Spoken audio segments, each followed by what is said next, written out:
A lot of credibility, if you come in and can be upfront and honest and say, actually in this application, I think this product over here that I don't represent would be better for you. That all of a sudden now you become a trusted advisor rather than a salesman. And I often say that we have all the requirements of space, right? Because it has to go underground and send us data from miles and miles away, and it has to work. Like, failure is not an option. We'll put on, a standard mule shoe. Ours is slightly different just for that, but it's, everybody's got one. The top drive and the drawworks really don't care whether the electrons coming at it are from a joystick or a PLC. The panel, what you see here on the left, which is now controlled by one of my students, is showing you actually the control of our brakes. As of now, geothermal is a pretty small market. If you have tortuosity, the casing will be up against the side on part of the well. There won't be any cement there. The cement will have crescent around it. So managed pressure drilling, it's been defined as a process to precisely control the pressure profile in the wellbore. The key is being transparent with our clients in this case. So tell them what happened. If we had a failure, tell them exactly what happened. Whether it's our fault, whether it's whatever the issue was, we need to be transparent. I think it's very important for everyone in the industry to know what's out there and kind of what's happening downhole as well. I've probably worked on over 40 different performance limiters in my career. If I miss any of those and the computer is raising weight on bit and I miss any of those, I have a train wreck. The computer's going in the ocean. Here's your new colors, here's your new thing. We won't do that at all. Here's the tattoo you need to get. Yeah, here's the tattoo. Sorry about the last one. We used to fake that all the time.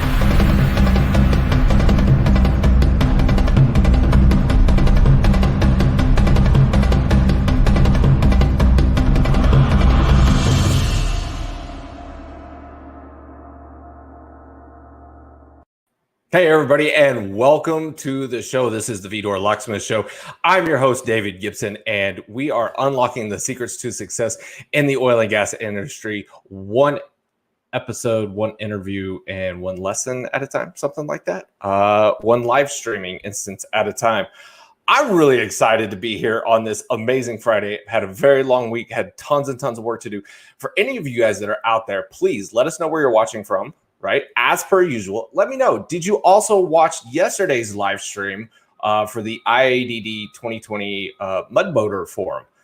We had about 260 something people tune in real time. I think overall we probably had about 1,200 viewers. I think at least just on LinkedIn, we probably had also double that also on YouTube.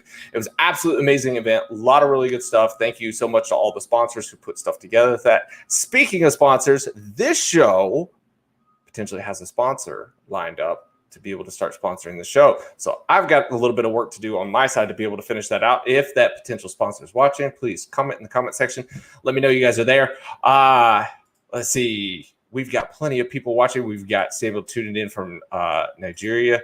We've got Mustafa tuning in from Algeria. Okay, somebody from Algeria. I want to be able to get in touch with whoever the Sonatrach person is that's in charge of drilling, whoever the VP or general manager of drilling is. If you guys can help me out with that, that would be a huge thing. I've got some ideas coming up. Want to start getting some more of the international drilling managers kind of tuned in with the show and being able to do something in the near future. Brad Vincent, great guy. Those guys are awesome at Drill Tech down in Lafayette, Louisiana. Made a trip out to their shop before. It's an awesome shop. We got a LinkedIn user from Lagos, Nigeria. Whoever that LinkedIn user is, thank you so much for tuning in. I'm sorry for whatever reason it doesn't show your name. I don't know why it does that sometimes. I apologize. It's not up to me. It's just the way LinkedIn works. Right. We've got Scott Manil. Hello, same here. Leafy falling off. I don't even know what that says. Okay. We've got Spain. Carl from Cypress, Texas. We've got Alfazi. He's a doctor. He's got a PhD. He's from Paris, France. Thanks for being here. Once again, Algeria. Algeria always comes out in masses for the show. I appreciate it. Ghana. Brett, who's been posting stuff out there for us, promoting this event, and our special guest today, Graham. So Brett, thanks for tuning in. Bear from Perth. I used to live down in Subiaco. Don't know how many people know that. Richie, who's always tuning in the shows from South Texas. Martin Campbell, Gordon Strong. Where you at today, Gordy? Let me know. Or Gordon people. No, Marty, whatever. I'm getting all my words mixed up. Trying to read too much. Did this thing get moved to 11 a.m. Central? No. We're doing it at 10 a.m. 10 a.m. every Friday, guys. Vidor Locksmith Show. All right. England. Oh, sorry, England. Okay, now I get it. That's Dave McNeil. Dave's always watching, or Scott McNeil. Scott's always tuning in the show. Katy, Texas. I'm getting lost in some of these. I think there was one from Ukraine I wanted to pull up. There we go. Let's keep from Ukraine. This is awesome. All right, guys, do me a big favor. If you guys haven't already, please subscribe to the YouTube channel. I'm trying to get over 1,000 subscribers to the YouTube channel so I can broadcast remotely on YouTube or via mobile. That's all it is. That's all I'm trying to do. We do the one episode. It doesn't work. You guys hate it, whatever. Then unsubscribe. Go back to your normal day. Appreciate it. Artie Morrison from Houston. Meh. All right. Gilbert, he's one of the guys over at Patriot Directional Drilling. Good friends over there. He says, what up, Graham? So glad to have you guys here. Kirk Towns says, good morning, Kirk. Thanks for being here, sir. We do appreciate it. Not sure if only me, but audio is not okay. If the audio is not okay, what we've discovered with this, try to refresh your screen. Try that. It should be up and going again. Guys, let me know where you're watching from. Are you guys watching mobile? Watching at your desktop? Are you working from home? Are you at the office? If you're at the office, but you want to keep it on the low down, you can always type in some kind of code word or something like that so that, bosses or whatever don't realize that you're watching this instead of doing work. But this is work. You're going to be learning something. If this helps you drill faster, then there you go. All right. More one from Iraq, Dubai, and Houston yesterday and today. Brian, thanks for tuning in again, sir. We do appreciate it. Argentina, Colombia. Oh, gotta give a shout out to Nee. Nee has been working behind the scenes on this episode right here, pushing both myself and Graham to be able to get together and do this. I have been working for probably a year now to be able to get Graham to come on the show. And now we finally have the opportunity. This isn't just a treat for me. This is a treat for everybody else out there to be able to take this in and be a part of this. If this is your first episode watching, let us know. I'd love to be able to give a shout out to anybody this is your first episode. Or, heck, if you've watched 2 or 3 of these, you deserve to get a shout out as well. I'm excited for anybody that's going to be here. So I want to say subscribe to the YouTube channel. Please, if you are watching on your desktop or something, because then you can actually tag somebody in the comments or share this. It's going to take us a couple of minutes before we get to Graham because we got to savor all of this. Plus, there's an exponential ramp up curve. We don't want to start until everybody's here at the meeting because people are always showing up late. So share it, tag a friend in the comments. Let's get some more people, here. We want to be able to make this the record-breaking show that it deserves. So did I do the thing that I was supposed to do? I think I did. I already did. Yes, I already recommended the post. So everybody should know it's here and we're ready to go. So we've got Ramesh saying, this is my first episode. Ramesh, thanks so much for being here. Awesome. Fiesta time. I guess so. I'm not going to disagree with that. So, all right. Mustafa says he's watching from home on his smartphone. Thanks, sir. Keep it plugged in so we don't want it to die on you. I'm working on my car, learning drilling. This is the best of 2020. First time tuning in, Jeffrey. Looking forward to Graham's talk. I am definitely looking forward to it. Armin, absolute amazing guy. Thanks for being here again, sir. We do appreciate it. Henry saying, hi, Gibson. Great setup from Ghana. Henry, thanks for being here. And then we've also got Gene Purdue, first timer. All right. A couple of first timers. So, guys, if this is your first time, we've been doing this is episode number 68, 69, something like that. We've had over 100 guests on the show. So be sure to go back and watch some of the old ones if you're interested in learning something.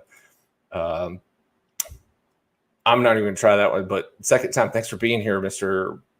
B. Let's say that. First time, Tom Wick, first time. Got somebody from Covington, Louisiana. All right, guys, I'm going to stop blabbing, taking too much time. YouTube channel under Gibson Reports or something else. Yes, it's under Gibson Reports. If you just Google search Vidor Locksmith, you'll be able to find it. Thanks, Kirk, for asking the question. And Cutter, oh yeah, David, he knows that his comes up as LinkedIn user, so he already knows to be able to put his thing in. So David, thanks for that. All right, and then we've got Jay McGovern, who's always throwing in his advertising spam on here. One of these days, I'm going to have him pay for advertising on the show, but Jay's a good guy. He's pretty interesting. So Nathan LaRue. Matt says first time. Thanks, guys. Wow, this is, I mean, like, there's so many people watching here the first time. But this is what happens when you bring Graham Mensa-Wilmot on your show. All right, into the stuff that we need to be able to talk about today. I'm going to start talking really fast because I need to get to this, and not everybody's here to watch me or Fahim. They're here for Graham because absolutely amazing. So the person that's about to come on is an engineer that's working for me. He's been doing artificial intelligence, data scientist, data analytics stuff. He's been coding up stuff in Python for Gibson Reports, the company Gibson Reports, right? The part that actually makes money. And he's been doing an absolutely amazing job. He's phenomenal at what he does. His passion for what he does is second to none. And any organization out there that is watching this right now that is looking for somebody who's got a fire lit under their backside and wants somebody who's just really go get it, ready to get after it, and is willing to learn from the more experienced people in the industry, Fahim is that person. I know that I'm not going to be able to keep him forever on my team. I wish I could, right? But I'm going to do my absolute best to be able to help him out and help him, either start his own career, right, or his own entrepreneurial journey, or be able to start a career with an amazing organization out there who may be watching this show right now. So that's better than any resume out there, is what I just said. So very true. Oh, getting some feedback. Nate, try to refresh your screen. I think that's what's killing it sometimes. Jay still out there putting out his stuff. You guys feel free to click on that stuff later. Jay, you're gonna have to give me equity in one of those wells if somebody clicks on it from this show. All right, first time for Joe. Thanks, guys, for being here. All right, so this is, let me pull it up, your minute with Fahim.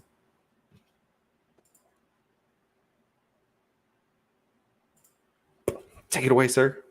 Hi, hey, good morning, everyone. Thanks, David, for being my human resume. I really do appreciate it. And everyone, thank you so much for tuning in today. So for this week, since Graham is our guest, we thought it would be fitting to talk about drilling data and how we can, deal with it, make visualizations, or do other stuff in Python.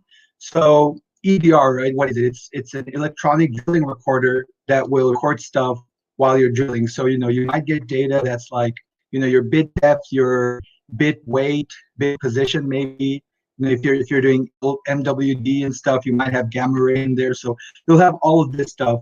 And I'm going to talk about how you can deal with this data if you already have it like in a CSV file and you want to make visualizations, or, do some primary analysis before you do machine learning or other stuff. And I've actually found these 3 libraries that are amazing and like very optimized for dealing with sort of drilling or logging data. And they are, one is this library called Lazio. It's actually very awesome, but it requires a little bit more coding than these other 2 I'm about to mention. The second one is called Welly, and Welly actually, in my experience, is like the easiest because you can literally get the plot with 1 line of code almost. Yeah. So there's Welly, there's Lazio, and the third is PetroPie. So PetroPie actually is the one that makes the most beautiful images. Like their graphical interface is the prettiest, you could say. So those 3 libraries, Welly, Lazio, and PetroPie, if you're dealing with, drilling data, or if you're dealing with any sort of well log data, definitely, and you know Python, then definitely check those out, Google them, and see what they are. I'm definitely sure you're going to appreciate them if you're that sort of person.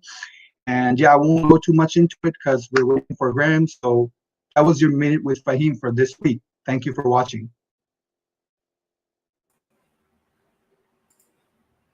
Excellent. That was your minute with Fahim. I did all the little things right, except for I cut over Fahim just a little bit too early. I think I clicked it just a second too soon, but I did everything else right. I was paying attention. Yay. Sorry, guys. I get excited about the little things. So one more time before we bring on our guest for today's show, this guy is absolutely amazing. I cannot tell you how passionate Graham is about this show. And just a quick little backstory. He has been calling me 2 to 3 times a day for the past couple of weeks. He has wanted to make sure that his audio is right, that his presentation's right, that the lighting's correct, that he understands the audience. He knows that he's answering all the right questions.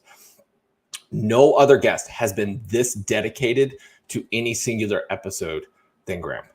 I cannot tell you how much effort this man has put into this episode. So please share this. Please show other people.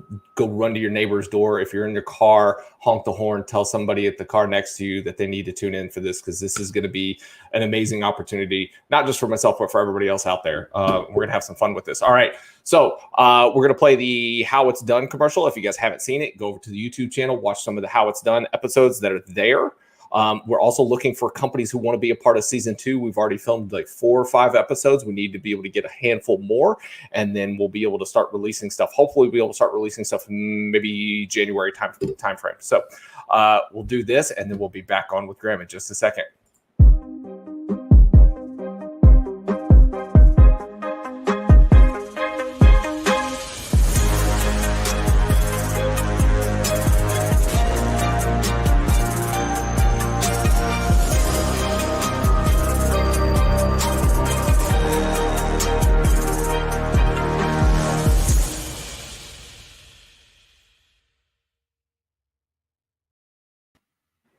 And here he is, Graham. Thank you so much for being on the show today, sir. How are you?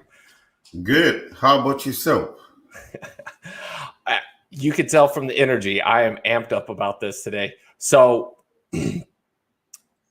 tell us a little bit, like why did you, I want to know for yourself, why did you want to come on the show today?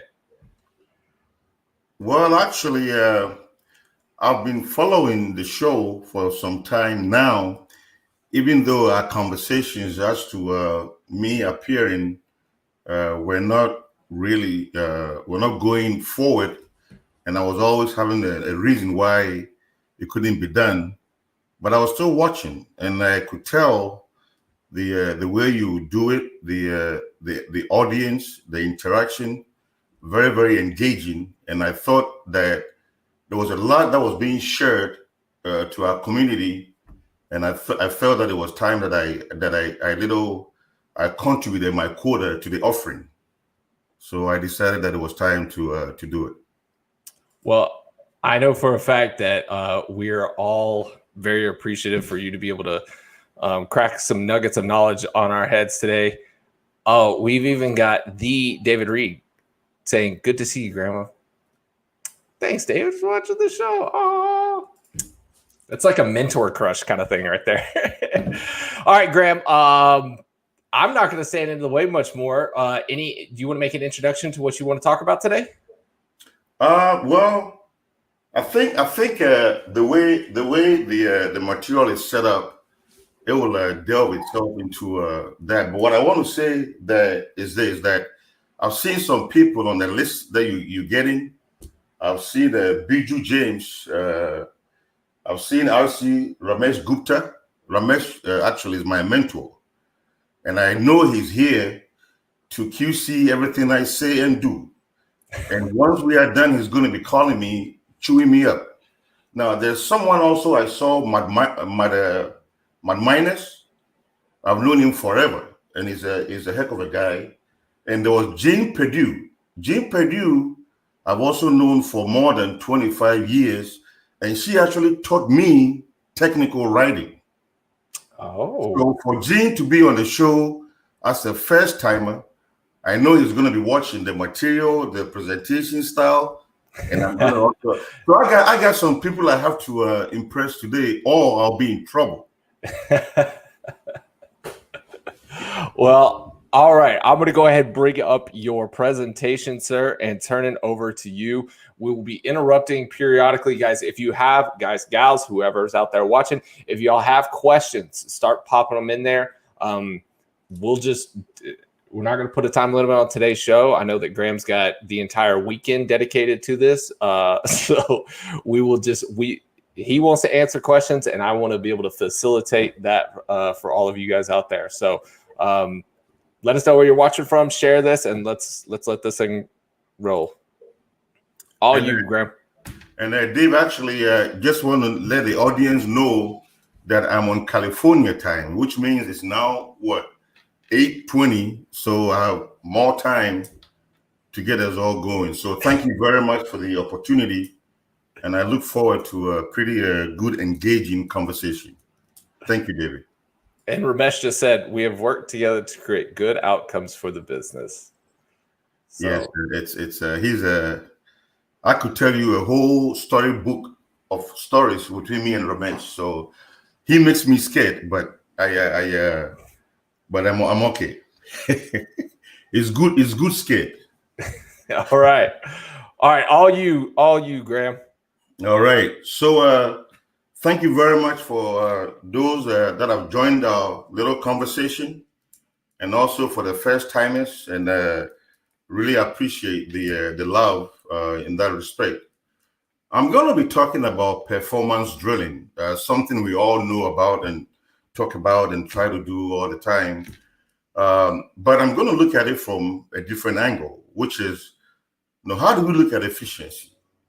Then evaluate the two positions that are currently ongoing, or one that we've come to accept and try to achieve, which is ROP maximization, and then introduce the concept of cycle time improvement, but with a definition for what that cycle time should be.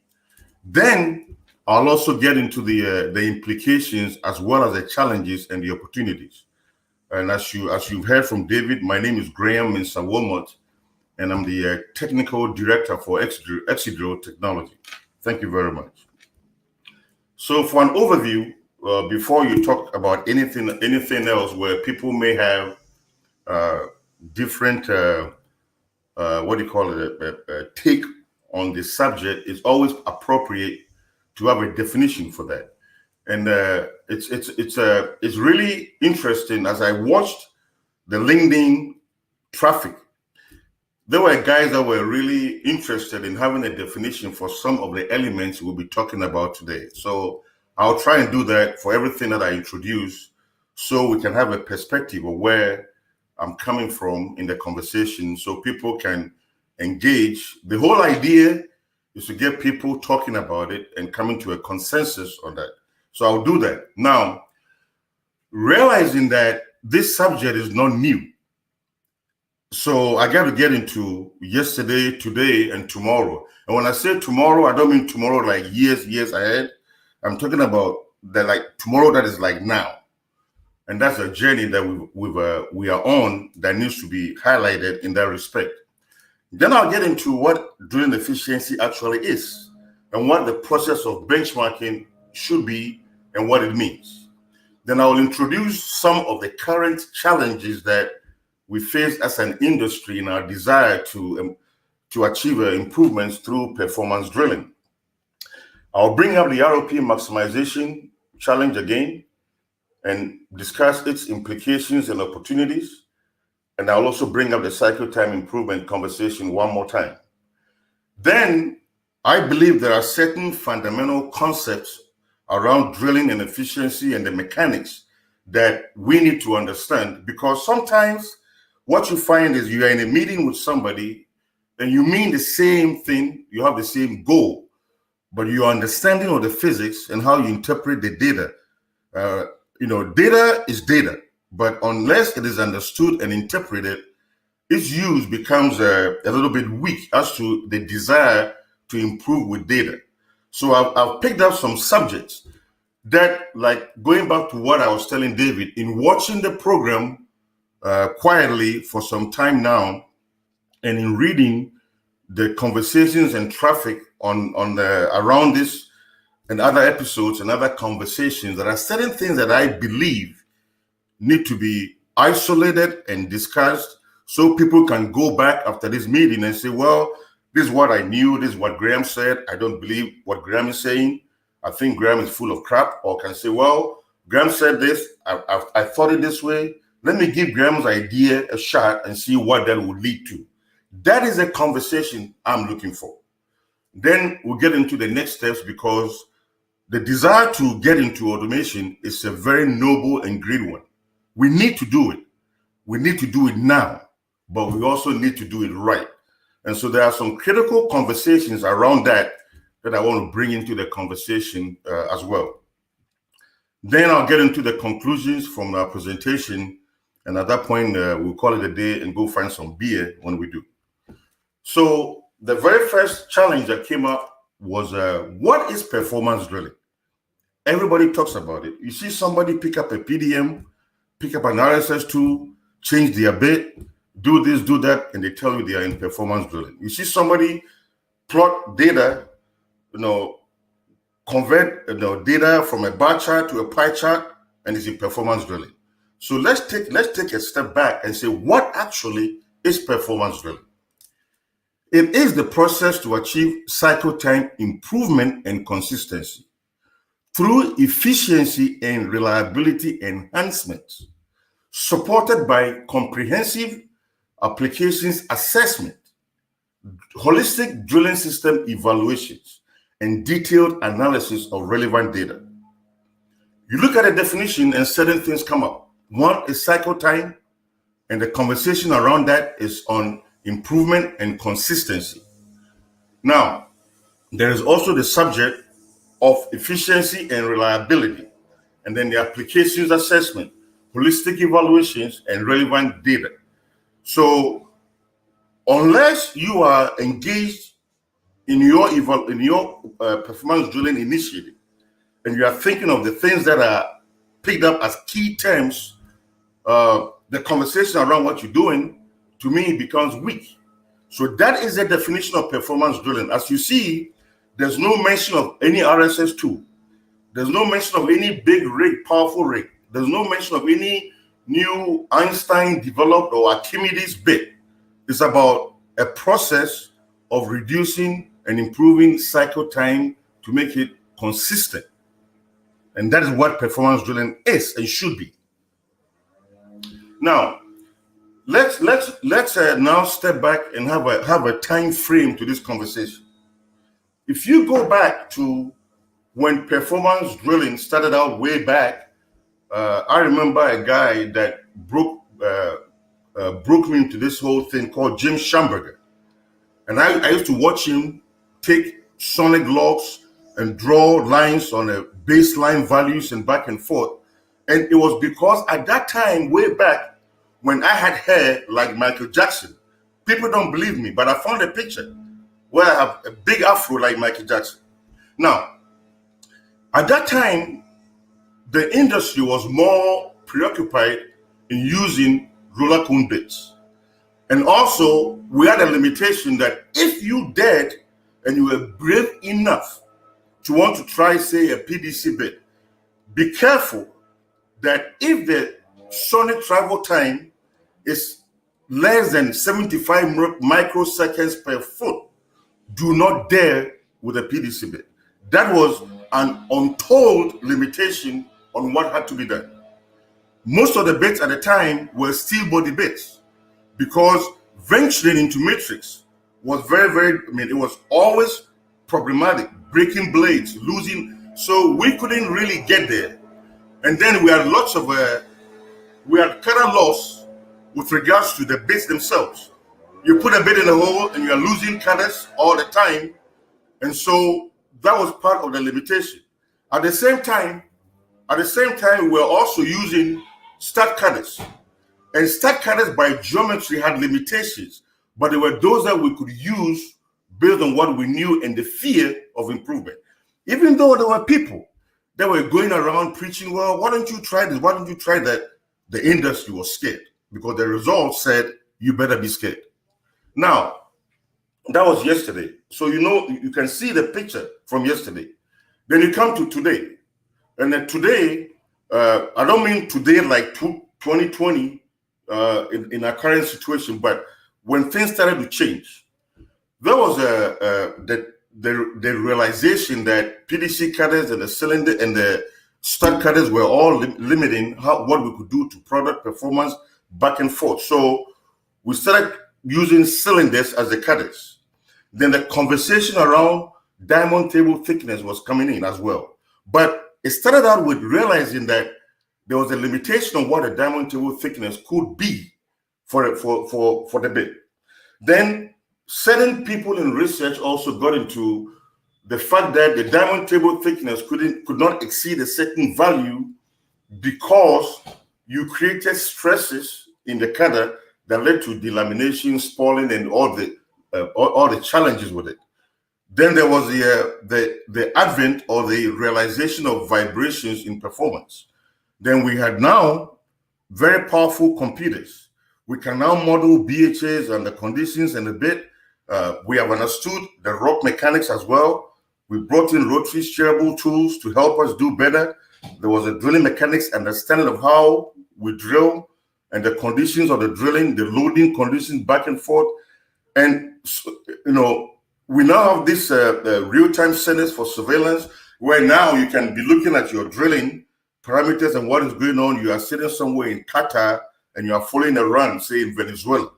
All those things have come about, and there's strong R&D effort, collaborations, and committees. I know personally I've been on at least 15, 20 industry committees to solve real challenging problems as a group where we share our learnings, experiences to make us get to solutions quicker. Then in time, there's also been the introduction of the mechanical specific energy, which came from the mining industry and its application into drilling. So that subject, I can't tell if it's all been positive or it's had negatives as well. But our conversation today will highlight certain elements that we need to think about. So that is where our today sits. Lots of knowledge, smart people, stronger computers, very effective with modeling. We are in a very, very good place. So our tomorrow, which is now, what do we do? We need to understand trends, behaviors, machine learning, and get into automation to make our performances good and consistent, which is where the drive is at as we speak today on this subject.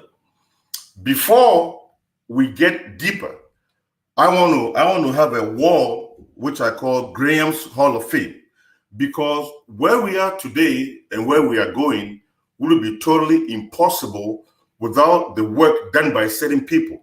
Now, I realize that, you know, today we don't even remember them. You know, it's like, and to me, it's a shame because they were the pioneers in this effort. David Glowka with Sandia National Laboratories is a pioneer in this effort. His group actually helped us understand why the stud cutters were breaking through vibrations analysis. And actually, they were the very first people that came up with the concept of balancing a bit, like you do to a car, where you balance the car to make sure it doesn't vibrate on the road. David Glowka's team at the National Lab in Sandia National Labs did that. Very, very powerful realization that helped the industry a lot. Then you come to Djurre Zigsling. Djurre Zigsling was in Rijswijk as a research person into drilling mechanics and all this stuff with Shell. And the work he did was unbelievable. And at the same time, he was a guy that worked on the cutters, you know, apart from developing what we then call Shell Square, which was aimed towards the mechanics and the balancing of the base to make them work better and not vibrate. He also did the work on the diamond table thickness and the limitation on the thickness and the stresses, and his contribution was immense. Well, there was a group in Tulsa working for Amoco Research. Tommy Warren, Allen Sinor, Sue Bear, Ford Brett. Goodness, these guys did so much for our industry, sitting in Tulsa, where they wrote a lot of the papers around vibrations and, you know, how to tackle them with the BHAs and drilling different rock, Katusache, Berea sandstone, Carthage limestone behaviors. I mean, that group did so much for where we are today. Then you come to BP in Colombia, and there was this guy called Martin Fear that was taking on a project of drilling very hard rock that took years to drill a well in the Piedemonte, Cusiana, Cupiagua campaign, and for whatever reason decided that he needed to improve and that he needed to transition also from PDC bait, from roller cone baits to PDC. At the same time, there were certain baits that were being run that he wanted to understand why somebody will run that bait. Because we'll run a bit, it will fail or do well. When I say do well, realize that I'm talking about relative, because 3 is better than 2, but they are both failing great in an exam. So he said, no, we got to do something different. And he challenged the industry on vibrations back and forth, where he was able to cut the drilling time by, from like a year to like 3 months per well. And these were drilling very hard rock in very, very hard formations, very abrasive, that were folded. I remember the C1, C2, C3, then you meet the C, every odd number C was very hard and abrasive because the formations had folded. And that was what was going on at the time. And he had support from Alvaro Botero, Fernando Rueda, and there was one guy called Weda Serrato that was also hanging around that place. But it was very, they did so much because they brought confidence on the possibility of using a PDC bait, knowing that it was mechanically more efficient to drill very hard rock, addressing the vibrations and improving the durability and getting better ROP. Martin Fear and his team did that. Now, you come to the US and you say, what was happening in the US? There is a guy called Bob Fabian that used to work for Heikelberg. And this guy at the time was operating in East Texas. And we all know the formation called the Travis Peak, or in those days, it's called the Tragic Peak, because you knew that when you entered the Travis Peak, nobody told you. Your parameters will tell you you entered the peak. No logs. Your run can't, very, very short. Everything that you could imagine was happening there. Fabian convinced a team at Anadaco, Fred McDougall and Eddie Shell, that they should pursue solutions for this Travis Peak with PDC baits. Unheard of. And why was that? I believe he did that out of necessity, because all those applications were roller cone based, and at the time Baker and Smith had the roller cone market, and Heikelberg had nothing. But Heikelberg had a very good PDC cutter, which had come up at the time called the T-Rex.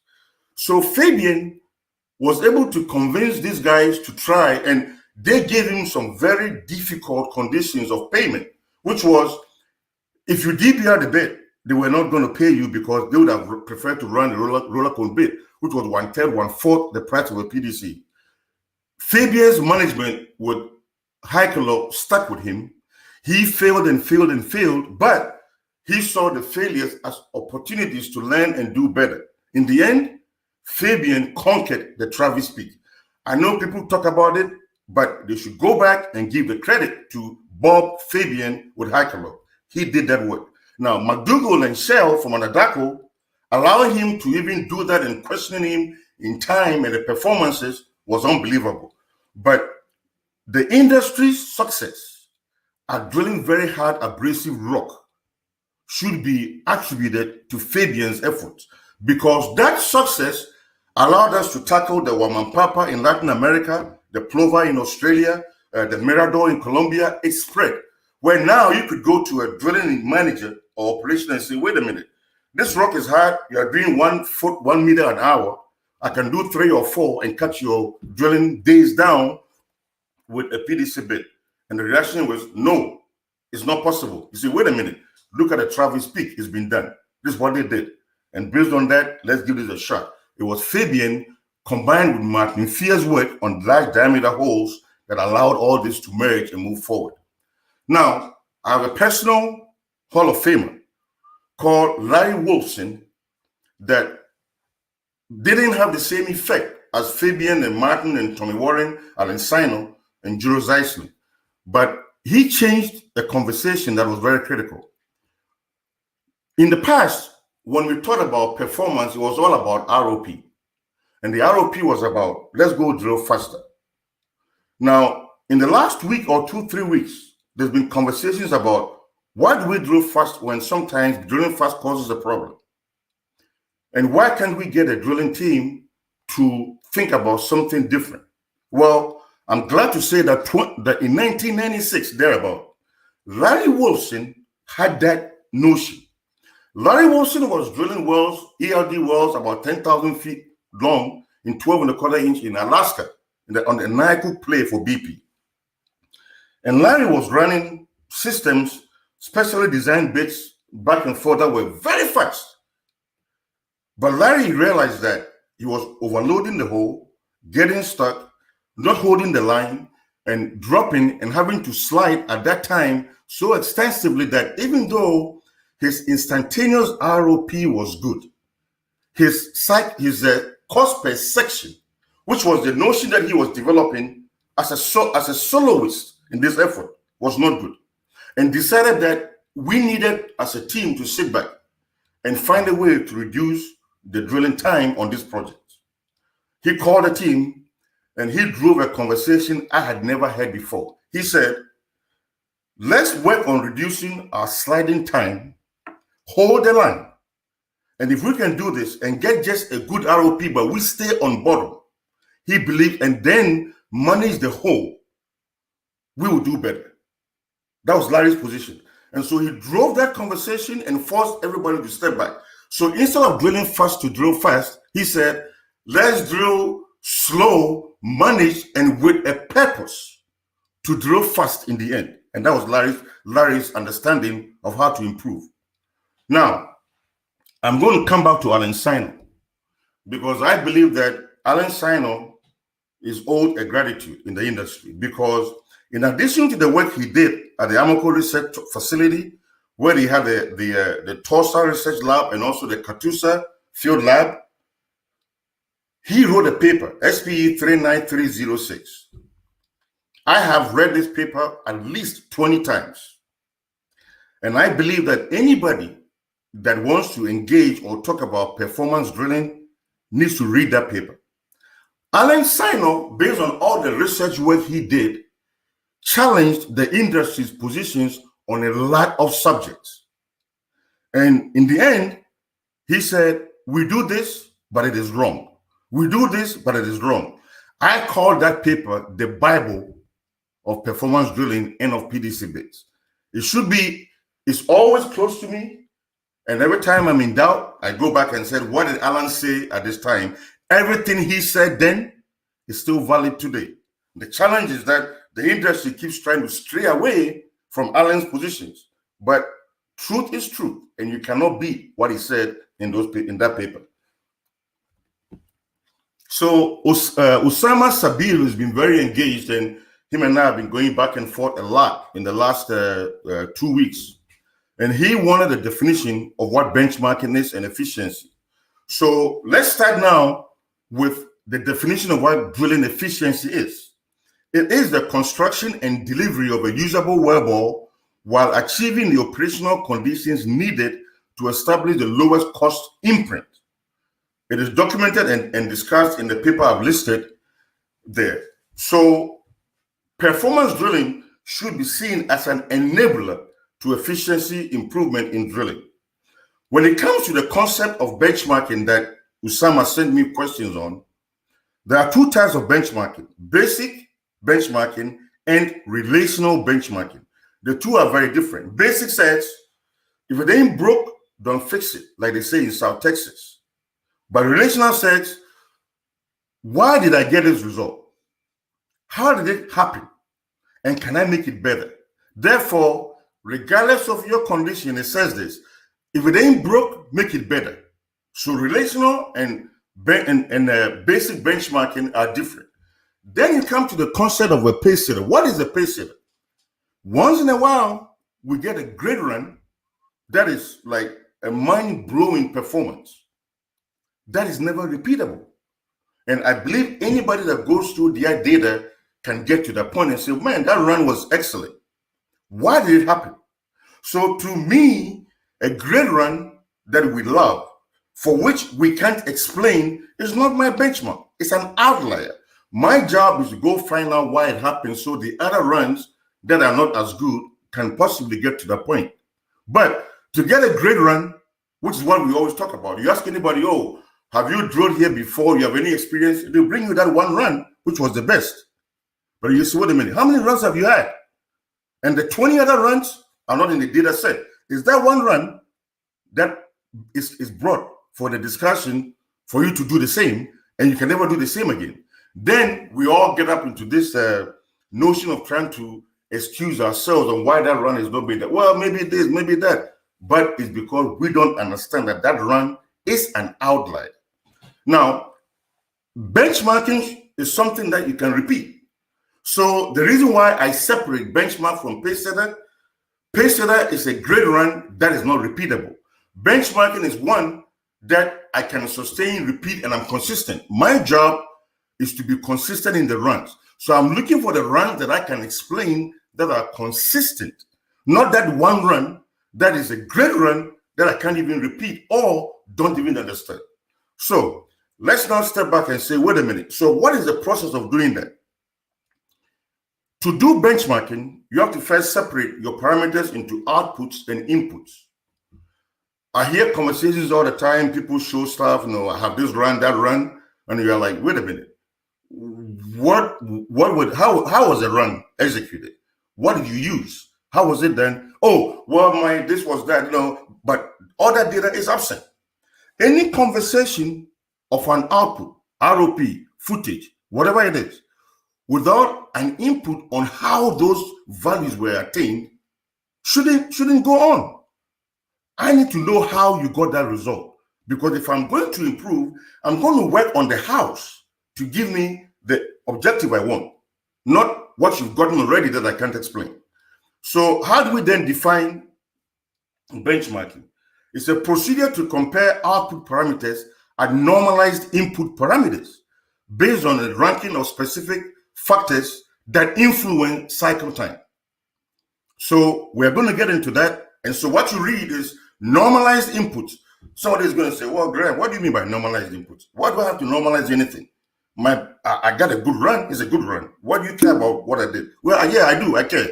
And I'm going to explain why it is very important. On the left side, it's a diagram of the critical parameters that influence cycle time, which we are calling cycle time factors, CTFs. Now, if you go to the right, I have 3 runs, A, B, and C. So let's do this exercise. A is a run. I have an input parameter. It could be flow rate, HSI, weight on bit, RPM, anything that I'm doing, mud weight, whatever it is.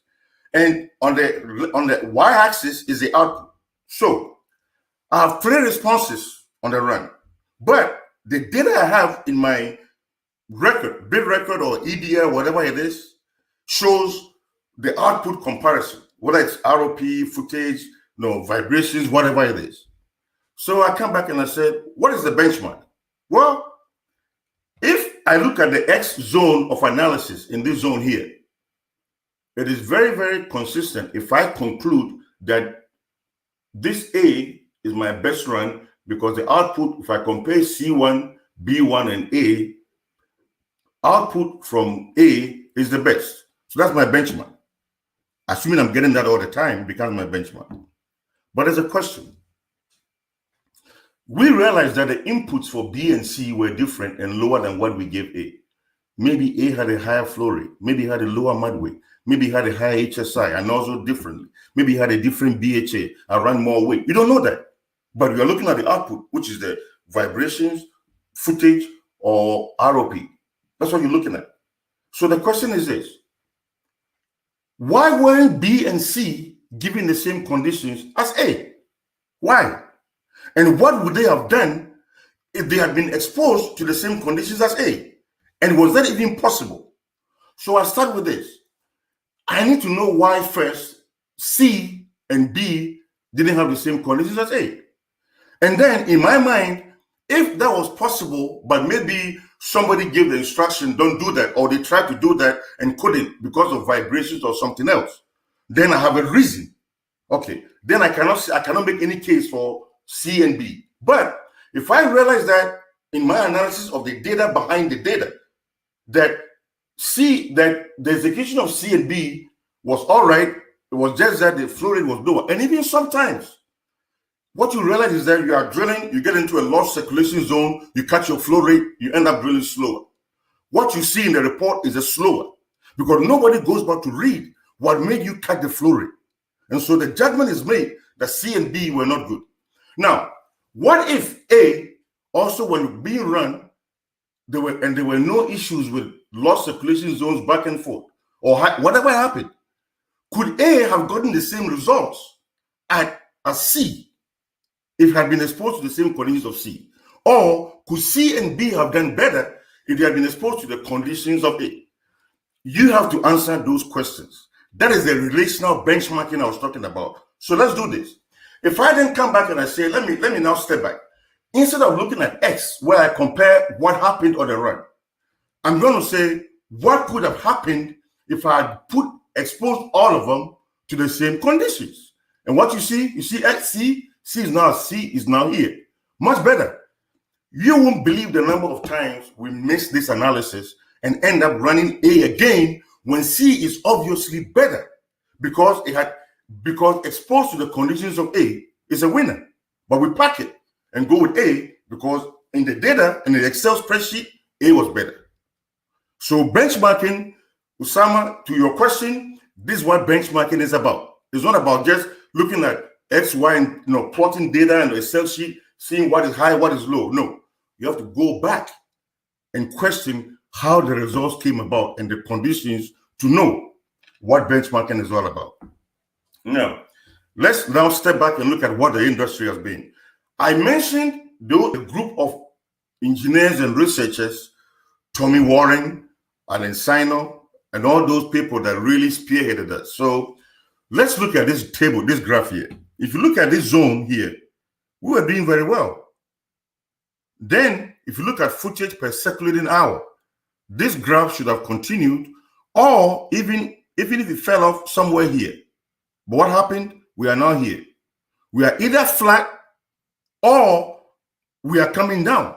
Now, somebody is going to tell me, well, Graham, in my field, in my business or whatever, that's not what I'm seeing. Good, and congratulations. I'm talking about the global drilling, because let's realize this. There's a lot of improvement coming from how the operational team is working, and we're going to get into that. Okay, so for example, if they are doing better with their trips and all the stuff, connection times back and forth, it's all feeding into the curve, the DVD curve. So if you're not careful, you would think like you're doing better. But if you begin to break down all the elements about performance into buckets and phases, I've seen graphs of cycle time of DVD curves that look beautiful and shows improvement in days. You go look at the data and the drilling is not. It's on the data. So that is the curve. So the question becomes, why are we in that position?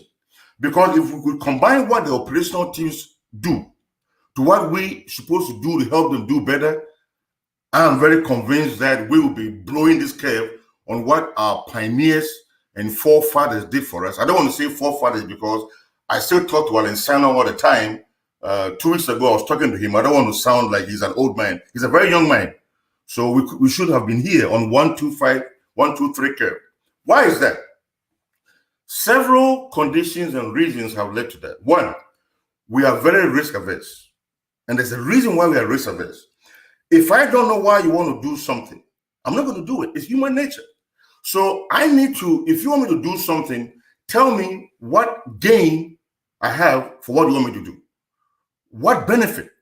If you start a conversation with a problem, a solution, and a benefit, I'm on board. But just do something, no. Don't change on me in that way. And it's not just me as Graham. Everyone I've known and worked with, a guy on the rig really doing the work and passionate about it is going to be that, because he knows what he's doing, but engage him and tell him what the purpose and the gains are and understand what he's worried about, which I'm going to get into, then he's on board. I can name people over and over that I've had those engagements and conversations with in my experience. Now, second, we become data collectors, and the representation of the data in different formats, pie chart, bar chart, David Gibson chart, back and forth, all good. But data is different from the analysis of the data to get the information. So if I have data and I don't know why the data came about, I have no information. I have data. So when somebody gives us data, it's our job to understand it and say, this is in it. And David puts out all these great reports and the data. I love them because I know what he's presenting, and I need to have that report to see what is happening, but I have to do the second work, which is, okay, this is happening, this is why it's happening. Third, we have become very dependent on models. Very good, but we need to also calibrate and predict. Don't tell me what happened. I know that already. Tell me what I should do to solve the problem. Not tell me the model says, because I can take any model and change constants in it, and I can duplicate what has happened yesterday. That's not what it's supposed to be. If we understand why the data is coming about and the physics around the data back and forth, the models are very good and will help us in the predictive side of it. Not just what has happened when I begin to change my factors to get the model to match what happened. I can do that. Now, who is responsible? Is that a directional driller or the project drilling engineer? I think they are both engaged as stakeholders, but a drilling engineer should be responsible for what the conversation. And why is that? You tell somebody to improve your performance, and you tell him not to fail anything. Because we are so risk averse, don't do anything that will cause a failure. And how will that conversation and that stipulation help you improve? Because that person says, oh, I know how not to phase my tool. So I'm going to run the tool to not fail. And are you satisfied with the results of that condition of running that tool? Because you should be able to say, let's work together. I know this tool. What are the limitations? How do we get it to work? That is a conversation. Now, it's funny because everybody talks about talk like it's the biggest enemy you can find. Talk is a friend. It's not a foe. If you don't want talk, don't drill. If you're going to drill, there's going to be talk. Our job is not in the talk or its magnitude. It's in the behavior of the talk. And there are things that we can do to help the behavior and bring it to our advantage. Now, also, we've got into the case of commoditization. I remember when rotary shareable tools came about, I was in a presentation that Tommy Warren gave. Very positive, very exciting.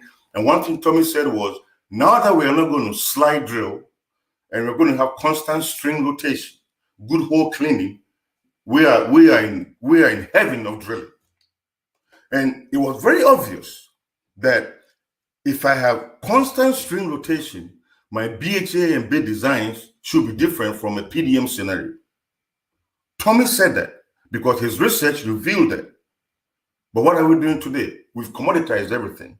And whether it's a PDM, rotary shareable, whatever it is, the same bits go around on every BHA or any drive system. So how are you going to improve when you put a bit designed for a PDM on a rotary shareable tool and expect it to do better than what a PDM would have done?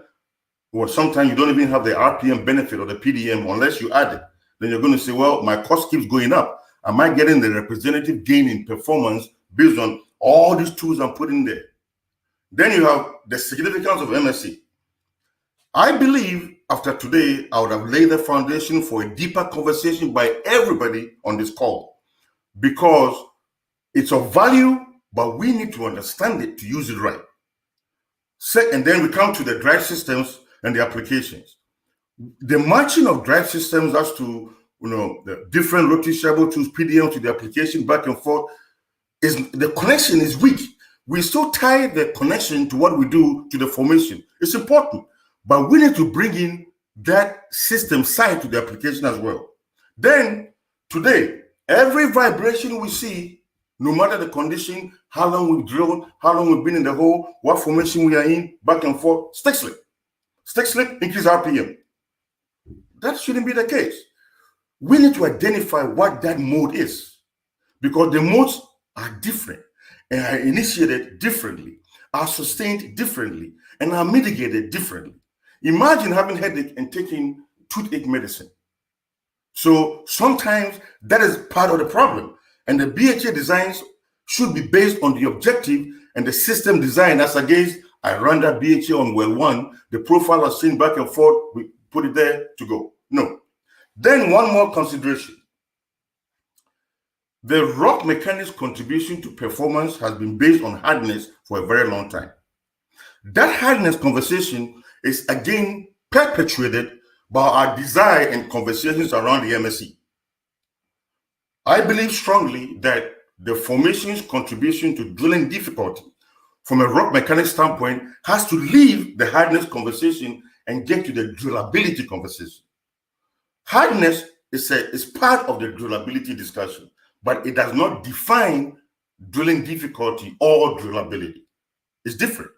So we're going to get to that. Now, around all that I've said, Don Francis wrote a very nice article in 2008, way back, and he said, the relentless flow of new tools and techniques to improve drilling efficiency is not having the desired effect, according to one operator.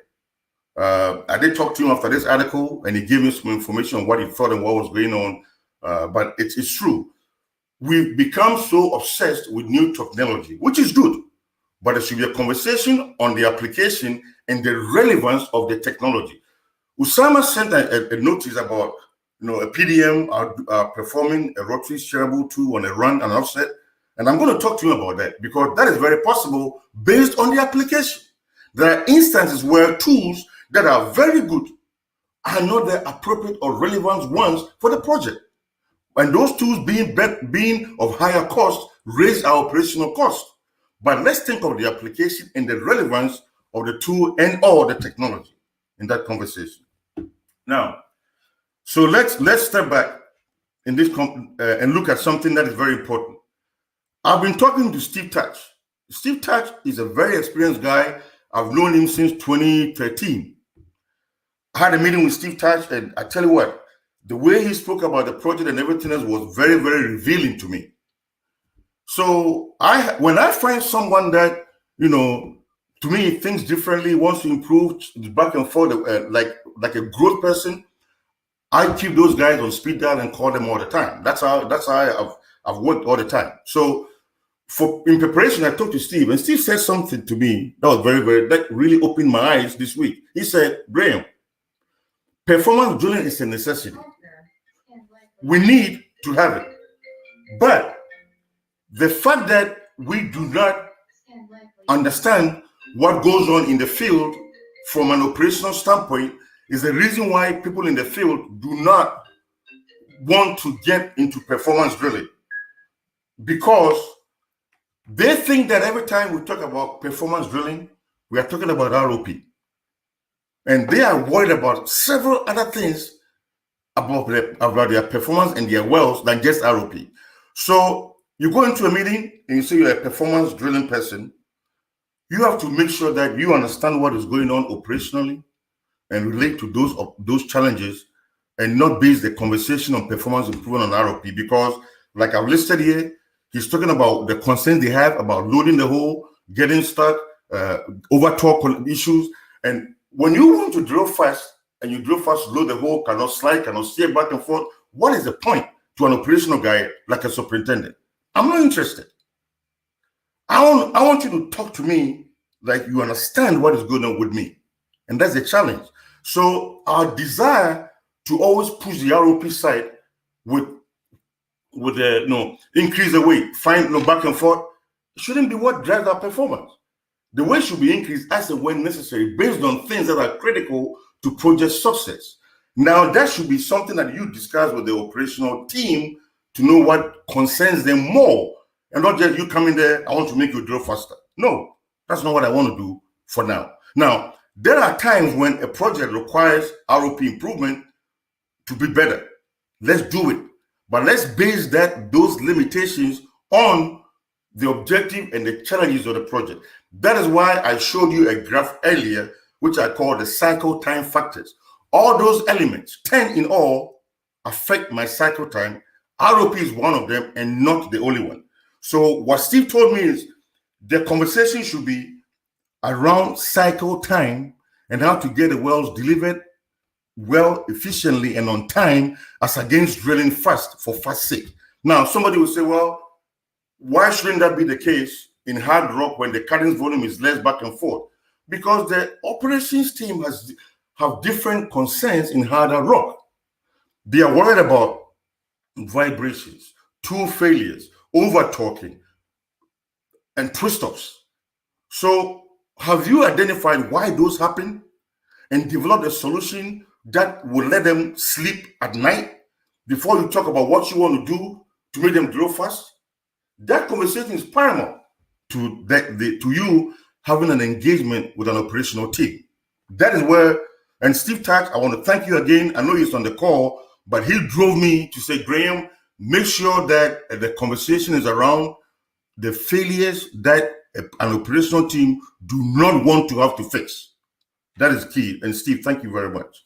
Now, one of the issues that leads us to getting stuck is the borehole quality or condition. So again, I called a very good friend of mine, John Clegg, and I said, John is a very, very good directional guy, well ball placement, back and forth, very experienced. I said, I want to talk to you about borehole quality. And John is giving an SPE distinguished lectureship presentation on well ball placement and impact on production, on and on. So we talked and identified basically the elements around that are tied to the borehole quality issue. The cuttings volume, the ECD by the cuttings volume, BHA behavior, the slide rotate, all those elements, the bit selection, the downhole tool geometries, and everything there. So if I don't want to get stuck and I'm planning a well as a performance guy, I need to know all these factors as risk.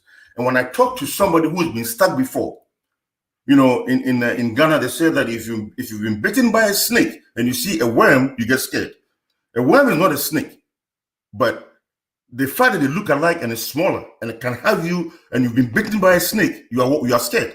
And so the risk averse I was talking about, the risk averse is because of this. We need to talk to these guys in their language and not based on what we want them to do.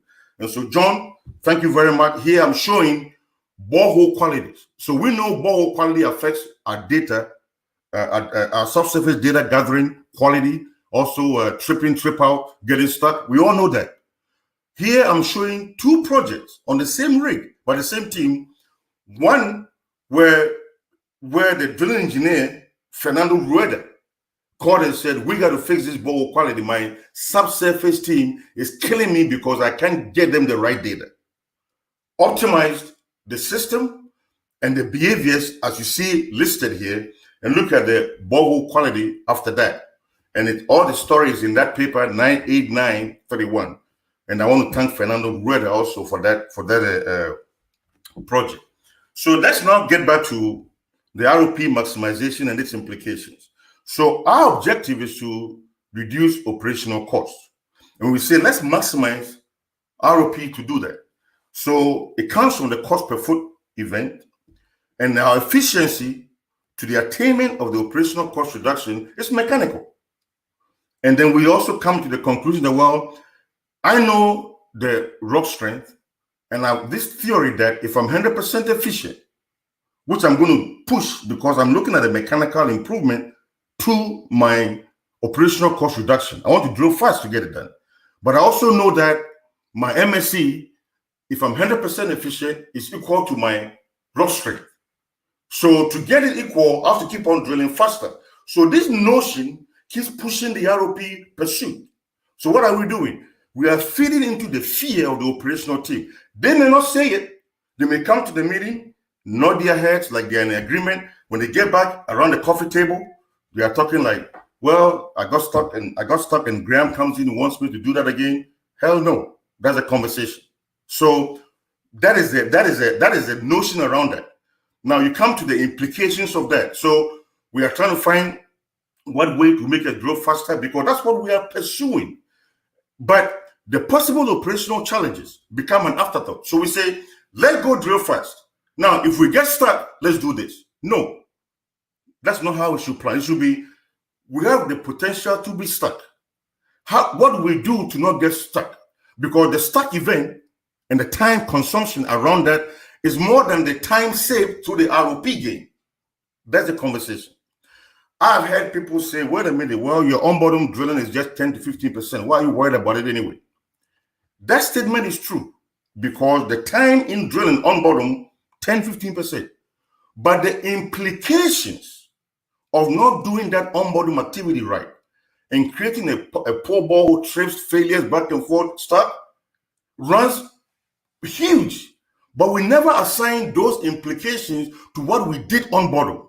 And so we, the people that are forcing operational teams to get into those issues, we get a get out of jail card for free. We are not, when they struggle to fix the problems that we created, it's on their head. But it's like we are absolved of that challenge. I don't mean free, but the pain and the load is on their heads more than it comes to us on our heads. And that's just the implication based on my conversation with Steve Tkach and everybody else. That's the case. So we feed into the fear that they have. There are other issues that exist. And I think that in all, one thing that is very certain, I'm not going to say that drilling fast will not save you operational cost. I will never say that. But it does not guarantee it. And it brings a lot of problems that make people averse to the intent. So let's calm that and realize that it does not guarantee the objective of operational cost reduction when we do that. So I want us to then get into the second part, which is the cycle time conversation. If we are going to talk about cycle time, we better define it, because Usama is telling me define.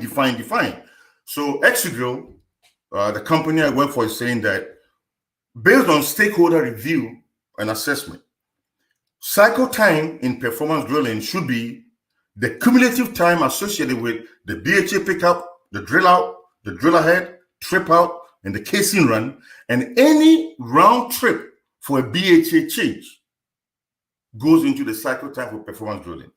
That is the definition that we seek to employ. So as you see, we are not tying that cycle time to our drill ahead on bottom time. No. Any event activity that could have been impacted by what we did on bottom is part of the cycle time definition.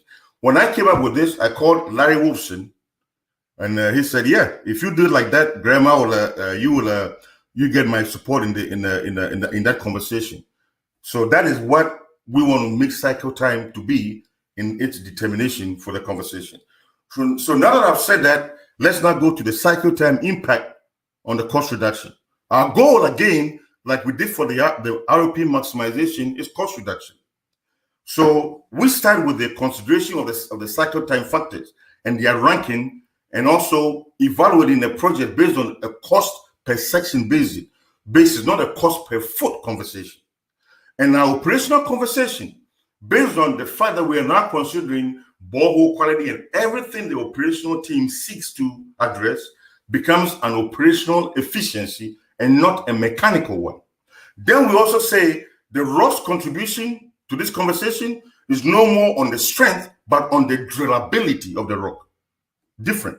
Then we also say that the implications from a drilling mechanic standpoint is huge, which we are going to get into, and the parameters that we need. But for starters, it addresses the operational concerns, make them stakeholders, identifies the risk for the project and what they've seen, reflect that into what we're going to do to drive the cycle time reduction so we get the cost impact that we want. That's the conversation. Let me now touch this conversation with the project. SPE 119826 discusses it. So this is a same project. The very first run, well, A is a red. By guidelines, do this, don't push it based on the conditions of the run. We want to drill to a certain depth under this condition. All was discussed. So it's executed. And we know that this is an area where there's constant deviation. And we don't want to run any rotary shareable tool, any PDM. As you can see, the rock, is soft but very heterogeneous. And you get to this region, and it based on the differential from the pole becomes very hard, the confined. So that was a challenge for the project. But the first well A was executed with the guidelines to reduce cycle time and not ROP maximization, because we knew, as told us by the operational team, of the deviation. And we had guidelines to address deviation without a need to slide or use a rotary shareable tool. We had a BHA design with a pendulum effect and a bit called a vertidrill that can find the low side of the hole where there's a build, and the bit will start to drop by itself. As it starts to drop, based on the mechanics of the bit and the BHA, you get higher vibrations. And the team was told, we know the zone where we see the deviations. When you see the vibration go up in that zone, don't worry about it. It means that the bit and the BHA is self-correcting. Let it go. And when you get past that zone, then you keep on back. All told, executed perfectly in well A. And that is the door, well A, as you can see on the right. Now, well 2, the team goes to execute, and a conversation goes on, and the need to drill faster comes in. So what happens? They start pushing the weight to drill faster because the intent was to get on the MSC to be lower, that rock strength conversation that I was talking about earlier. They start doing that. Now, that is the door. The bit was straight before TD, and that's the door.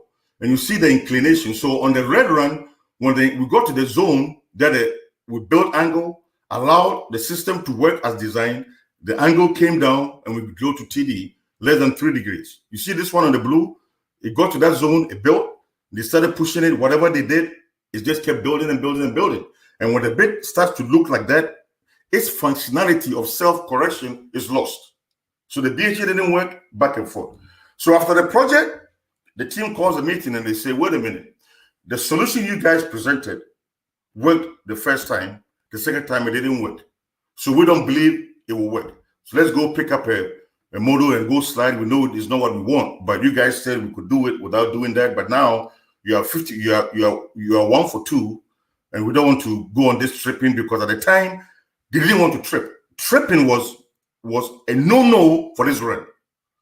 So looking at the data, discussing with them, we said, okay, let's go back and execute the project the way we did before. We found out also that because they wanted to push weight to drill faster, they picked up more colors back and forth. So you can see what happens when we get to the zone where we start to build. On the area one, the red, you see the weight is still low. We even came down to get a self-correction effect, but they were going up in the weight because they wanted to drill faster. So once that was stored back and we said, let's go back and do it right, and let's drop the colors you've picked up. We don't need that additional weight. Don't worry about the instantaneous ROP you are getting. You say you don't want to trip, you want to go to TD. Don't worry about your MSC conversation of being low or your ROP being low because your parameters are lower. That's what we need to do to get you your objectives. And that was the operational team. Once we did that, look at what happened. So the first well was a single BHA run. The second one was when they tried to push higher for ROP for MSC reduction. And the subsequent wells all drilled in one single BHA, and all the bits subsequent came out looking like this and never looked like this again. Okay, so I'm not saying drilling fast is bad, but let's understand the operational aspects of the project and then know our critical factors and design and execute accordingly to get a cycle time down and get our costs down. If ROP maximization is what the project calls for, let's do it. But it shouldn't be what we'll do all the time because that's what we think will drive our costs down. That shouldn't be the conversation. Now, having tied that conversation a little bit, let me now get to what I call the physics to efficiency conversation. These are the critical conversations that I believe anybody pursuing performance drilling, cost reduction, efficiency should have. But there's so many of them that I'm picking just the little ones that are driven by my conversations with Usama, who's been really writing a lot of messages and to Dave Gibson and myself for this meeting. So I'm going to talk about ROP and durability, just the two of them. I'm going to leave all the other stuff, directional, vibrations, blah, blah, blah. There's no time because David is already looking at me, waving. So basically, with that in mind, I'm also going to get into failure modes because the PDC bits wear, and I want to explain how that wear occurs. And also durability concerns, and then talk about depth of cut, ROP relationship, rock failure mechanism, and then I'll touch back on the MSC against the 100% efficiency. But I'll tell you this, I am doing the MSC conversation an injustice by heading on just one element. There's more. So let's just see how this conversation goes, and then we'll have a conversation. I don't know when and how, but I'm just touching on that because it pertains to the ROP maximization objective, not the identification of the dysfunctions and their remediation through the MSC side. That's a whole different conversation, just on the ROP side. So I also touch on PDM because again, I got messages from Usama. Usama is really driven this presentation, and it's his luck because when David put out what questions you have, he took it seriously and really got engaged. And so it's just the fact that he was pushing that, and it was appropriate to the topic. So I just did that for him, and I hope he's still watching and hasn't left us yet. I'll get into PDM conversations as well as the rotary steerable. So let's do something here. ROP and durability. I'm not going to get into how you achieve them, but just their relationship. So I mentioned earlier that all cycle time factors must be analyzed, without a doubt. They should never be analyzed in isolation. Don't talk about ROP improvement without saying, my desire to improve ROP may have this consequence on durability or vibrations. And this is what I'm doing to get my ROP need while I address the potential negative impact of durability and vibrations. That is the conversation. Don't tell me the positive you think will improve my performance. I want to hear that. But a conversation on that drive without the identification of its potential negative implications does not establish a complete discussion, because we are talking about holistic improvement where we can improve, know why we improved, and sustain the improvement. That's a conversation. Now, you come to ROP, durability, and longevity. As an industry, we've come to accept that ROP and durability have an inverse relationship. I am here as Graham representing XCIDrill to tell you that that relationship is not an inverse relationship, and that I control that from a functional standpoint. ROP and durability are not physical properties. When you look at a bit and you say, I'm going to run this weight on bit and it's going to drill that fast, you are assuming that those parameters are physical. They are functional. They depend on the medium and your execution. Okay, so I want to establish that for a start. Now, when you talk about durability, and we say it's inverse to ROP. So if I drill fast, I'll drill short. If I drill long, I'll drill slow. That is not consistent with what can be done from a holistic standpoint. When we talk about ROP and durability in that sense, what we are talking about subconsciously is longevity, not durability, because durability and longevity are different. So let's now define what the two are. Durability is an agreed upon condition before a run with the expectation to drill a certain footage at a certain ROP in a certain formation. That's durability. Longevity, on the other hand, is how well you look after you drilled and come out of the hole. So as you see, durability is functional and it's got certain expectations that need to come into the conversation. Let me give you an example. If I have two boxes and I meet in a hotel room, and one of them looks very good, and one of them has got a bloody nose and can't even see working dark glasses, I said, do I assume that the one that looks good is a better boxer because he wasn't hit when he went to fight, and the guy that is beat up is the one that is a poor boxer because he couldn't dodge any blow? No, I have to find out who they fought. So if the guy with the bloody nose fought Mike Tyson and he got beat in the 10th round, I'm going to say kudos, great job. Now, if the other guy fought David Gibson and beat David Gibson, who is not a boxer, what have you done? Why should I be happy because you look good and you have no blemish on your face? I don't care how you look because you've done nothing. That's the conversation. So let's go through an example here. I have 3 runs. Remember what I said, that the durability is an agreed upon condition after a run based on me achieving certain expectations. It's not how good I look. So look at these 3 runs here. Run A, 6,000 feet, 90 feet an hour, 4.6 dog grade. Run B, 6,000 feet, 70 feet an hour, 2.3 dog grade. Run 3, 6,300 feet, 50 foot an hour, 1.2 dog grade with TD. All of them made TD. let's now do something. If I am in Angola and I'm drilling a well and I don't care for my door grade, all I want to do is to go to TD, get a good hole, engage, good quality, no tortuosity, back and forth, no vibration, no two failures. That's my objective. And in that case, which one is the most durable bit?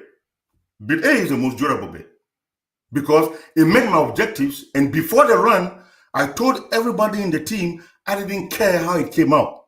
If you beat Mike Tyson, I don't care how you look. You can come to my house with no eye. I don't care.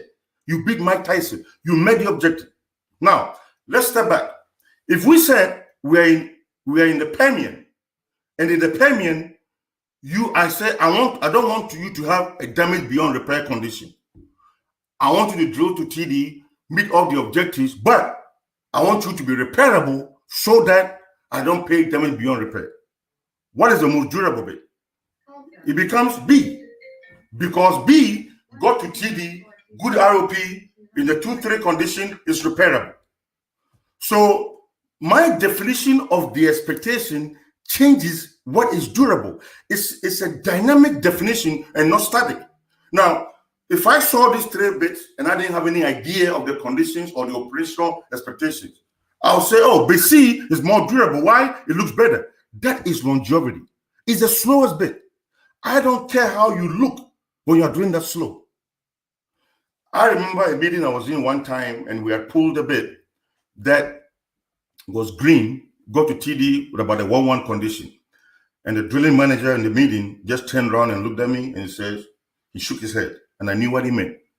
He didn't say anything. He meant, go fix it. Go fix it. You just cost me money looking that good on that run. I don't care how you look. And I told you, why are you pulling me a 1-1 bit when I don't need that? How many hours have I lost operationally with that dull condition? So let's realize that durability in this conversation with ROP is not inverse. So if I said earlier that I have a run, let's look at this diagram here. My ROP is A, my durability is also 1. I want to improve 2 ways. I can say either let me drill faster with the same durability or footage, or I can say let me drill longer with the same ROP. Or I can decide to trade. Let me drill a little faster and a little longer. That is all in my control. So we need to displace this line up and not say, well, let me go up and down because we are told that if I drill fast, I drill short. If I drill long, I drill slow. No, let's break away from that mode. Let me now represent this conversation with a project. Part of what I talked about earlier in the early 90s when Eddie Shell and Fred McDougall were pursuing this Travis Peak conversation. On the bottom, you see a bit that was very, very good in one county. I believe it was Freestone. It was Jackson County. But you put that same bit, drilling to the same formations, Rhodesa, Paluxy, back and forth to the top of the Travis Peak. And that bit is trashed. And that's the one on the right. This conversation is in SPE 91423. It's already published material. Okay. So the issue was, Eddie Shell said, I will pay you for performance. If you can drill this to TD1, to the top of the peak 2, I do not want to, I'm not going to pay you for damage beyond repair, repairable 3. At this ROP, I'll pay you this amount. If your ROP goes down and you get to TD, damage beyond repair is your problem. I'll pay you this amount. So he has stepped the performance and the reward. So the challenge for the team was, how do we get the ROP improvement? Fixing the door that he has. Exactly what I'm talking about. We needed to move that line up and not go down along that same line in the ROP durability conversation. So on this table, you are seeing what happened. That benchmark bit and the BHA that I'm talking about, drilling to the same formation in East Texas, but in a different county. The best run, which is to me is a pace setter run, for that one was 84 feet to the top of the peak, and we're pulling that for formation change. When we solved this problem from that system based on the definition and what was critical factors in the ranking and analysis from an operational standpoint for the efficiency, we got N became the new product, which is this one. and its best run was 102 feet. And look at the footage was 3481. Same footage, high ROP. And after 15 runs, its average was 81, which was the same as the highest pace setter of the other one, drilling the same footage all the time. And look at the doll on that one. Came out at 1112. There was still room for improvement there. But at least the desire to drill the same footage at the higher ROP, knowing that the doll condition should be one where it is repairable in the durability conversation, was met for McDougall and as well as Eddie Shell. So let's now get to failure modes. There's two types. There's a dynamic failure and then a static failure. So failure and durability are different properties. We have to anticipate what is the most likely failure based on the application, and also identify the drivers for the failure, and always go back and say, does my anticipated failure based on the rock and what I was going to do match my actual failure scene? And realizing that dog grading is very subjective, let's focus more on getting pictures for our conversations. Dynamic failure is driven by vibrations. I'm not talking about vibrations that much in today's meeting. Not all the possible sources.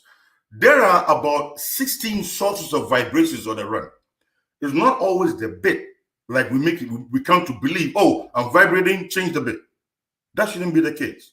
We need to go back and, like I said, identify what the source is. Now, static failure is driven by heat. Heat is dependent on my depth of cut and friction. And the time effects on the failure modes are also different, as well as the parameter effects based on the type of failure.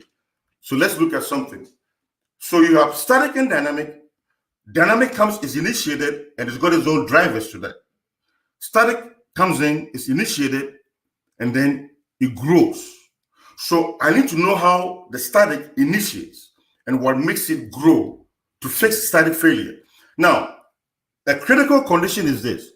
You always want to get your failure to be static, which means doing everything with your BHA, your parameters, your base selection, your drive system to ensure that your dynamic contributions or the vibration input to your failure, which we call a dynamic mode, is minimum, and force the failure to be static. Why? Because static is time dependent, and I can revive my performance with parameters over a longer run than the dynamic failure. So let's now dig a little bit into this conversation. What is important at this stage is for us to understand depth of cut. I know it's a term that we throw about, and I've been in meetings and conversations where I'm listening, and I can tell that the impact of depth of cut is not being represented in that conversation. Why? We tend to equate depth of cut and ROP. They are different. ROP depends on weight, RPM, flow rate, and HSI. Depth of cut depends on only weight. When ROP increases, torque may increase based on the driver. Okay. When ROP increases, depth of cut may not increase. When depth of cut increases, torque always will increase. When depth of cut increases, ROP always increases. Depth of cut cannot be determined from the ROP. You know, you're looking at somebody watching a run, and actually Osama asked me this question: how can we improve performance by monitoring depth of cut? Osama, nobody knows the depth of cut when you're in the hole. What we calculate is an assumed value based on the above equation, because you don't know whether the depth of cut is being driven by the fluid, by the HSI, by the weight, or the RPM that you have. Based on the rock, the formation changes back and forth. Nobody has an idea what it is. So when we come and we are talking about, oh, my depth of cut was this back and forth, it's all an assumed calculation. Knowing the ROP, we've calculated the depth of cut. That's what we've done. But its understanding to the mechanics, the failure modes, and back and forth is critical. And that's why I'm spending a little bit of time on this conversation. Now, ROP may not change the rock failure mechanism, but depth of cut does. And it's very important. And that is why, even if I do not know what it is, I can tell when it is changing based on the mechanics of the failure and the parameter responses. Let's look at this diagram here. I have two bits, let's say with the same DHA. And bit C has a very shallow response to my depth of cut. Remember, I'm using depth of cut in this diagram. I'm not using ROP because I'm using weight. Okay, and weight, and when I keep everything constant, including RPM, then the response I'm getting is depth of cut. That's what I'm doing right now. So in this comparison, as I increase weight on bit C, I go on this low slope for a long time based on the bit type, and then at some point I see a switch, which I call a transition. This region where my slope is flat and lower compared to this zone, I call this zone the scraping mode of drilling, and I call the zone behind when I transition the shearing mode. We call PDC bits shear bits because we want them to shear the rock. But if we get them scraping, we turn them into impregnated bits. That's the difference. So in this second scenario, bit X, I take my slope is a little bigger and I transition to my shear quicker. That conversation is very critical because the longer it takes me to get into shear, the more problems I create for the bit. It's very, very important. So when somebody says, well, I want to drill faster, therefore increase weight, I question that objective. If I want to drill faster, it should be, what is not making me drill faster? Do I need to really increase the weight? Or I can get something else more efficient and at the same way drill faster? We'll get to that. Okay.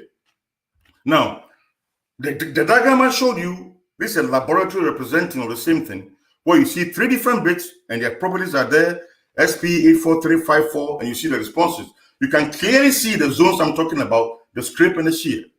What is important is that when you see that change from scrape to shear, the ROP for a little change in weight can triple or even quadruple. That's the key. That zone change is critical to the conversation. Now, let's tie this in to the failure mechanism. On this diagram, I'm showing abrasiveness of the rock based on its lithology and my depth of cut. So I have different locations for the runs. I have A, C1, B, D, and back and forth. So when my depth of cut is high, it means that what? I am shearing. If I'm shearing, the heat on the cutters through shear is less. Cutters wear through heat. Heat is a result of my friction from the rock and my depth of cut. If my depth of cut is low and I'm grinding the rock like a sandpaper or an imprint bit, and the rock is abrasive, I'm going to wear the bit.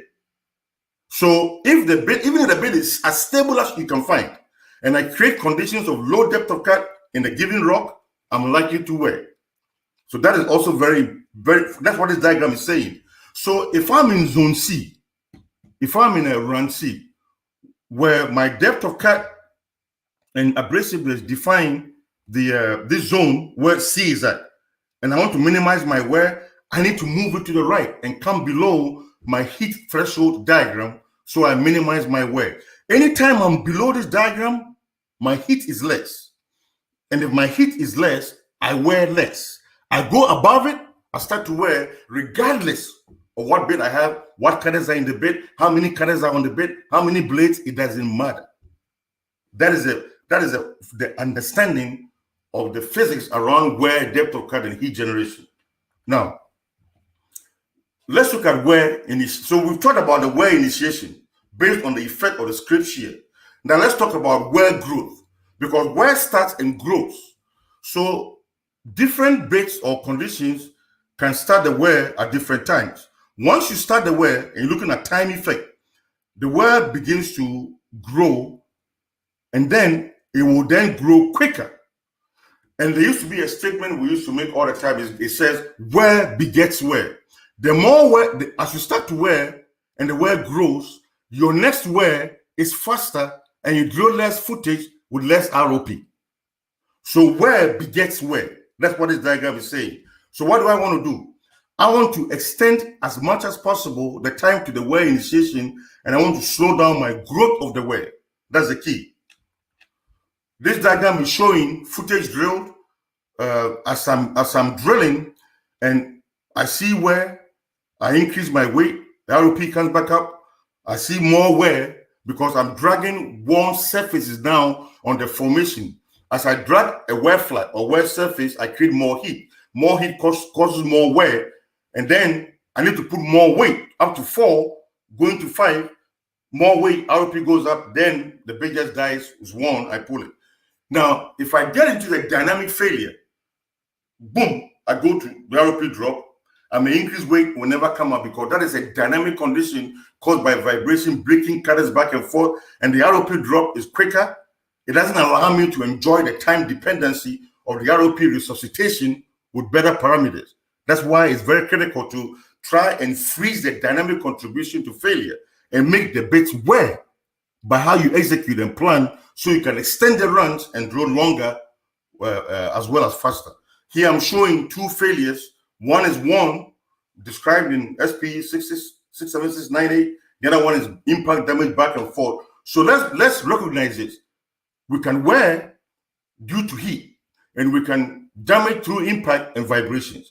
Those are 2 distinct modes of failure.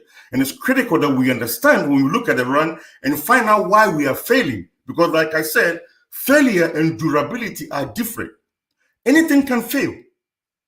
So knowing why we are failing is key. But the durability conversation goes back to how we define it for projects.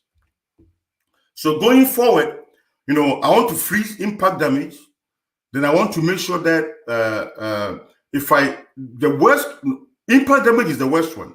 Then impact damage followed by entry into an abrasive formation or entry into a formation where my depth of cut is low, where I create more heat on broken cutters. That is dangerous.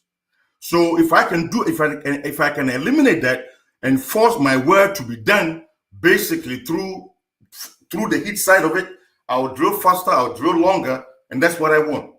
Remember that diamond will graphitize in air at around 1050 degrees C, in a vacuum, because there's no oxygen for the graphitization process. But when you put it in air, it's around 800 C. And if you go to a vacuum where there's no oxygen for graphitization, it's around 1000 C. When I'm downhole drilling and the cutters are on the formation, I'm turning the RPM, the rock is abrasive. It's a whole different scenario compared to the lab realizations of the temperature effects on the wear. So if you ask me, what are the best parameters to not fail where I can drill faster and longer? 1, I want a system with a bit that requires the lowest weight to get into the shear mode. Remember when I said that the first scenario takes a long time to get into the shear? That's not good. Because if I'm not running the weight on bit to shear and I'm scraping, I'm wearing. So I want to get to my shear quicker. 2, I also want to run RPMs that will give me smooth torque. So I don't want to, because RPM does not dictate or drive on its own the wear. It contributes to it. So I want to run the lowest RPM to smooth torque generation and the lowest weight to a shearing failure mechanism. That's how I'll drill faster and longer. Now, let's look at this diagram here a little bit. I think let's look at these diagrams here. They look very funny, but I'm going to go through them very quickly. On the left side, which I'm calling 1, is a classic what we call a limiter extension diagram, where we say that, well, I drill, I have a constant slope where MSC is constant.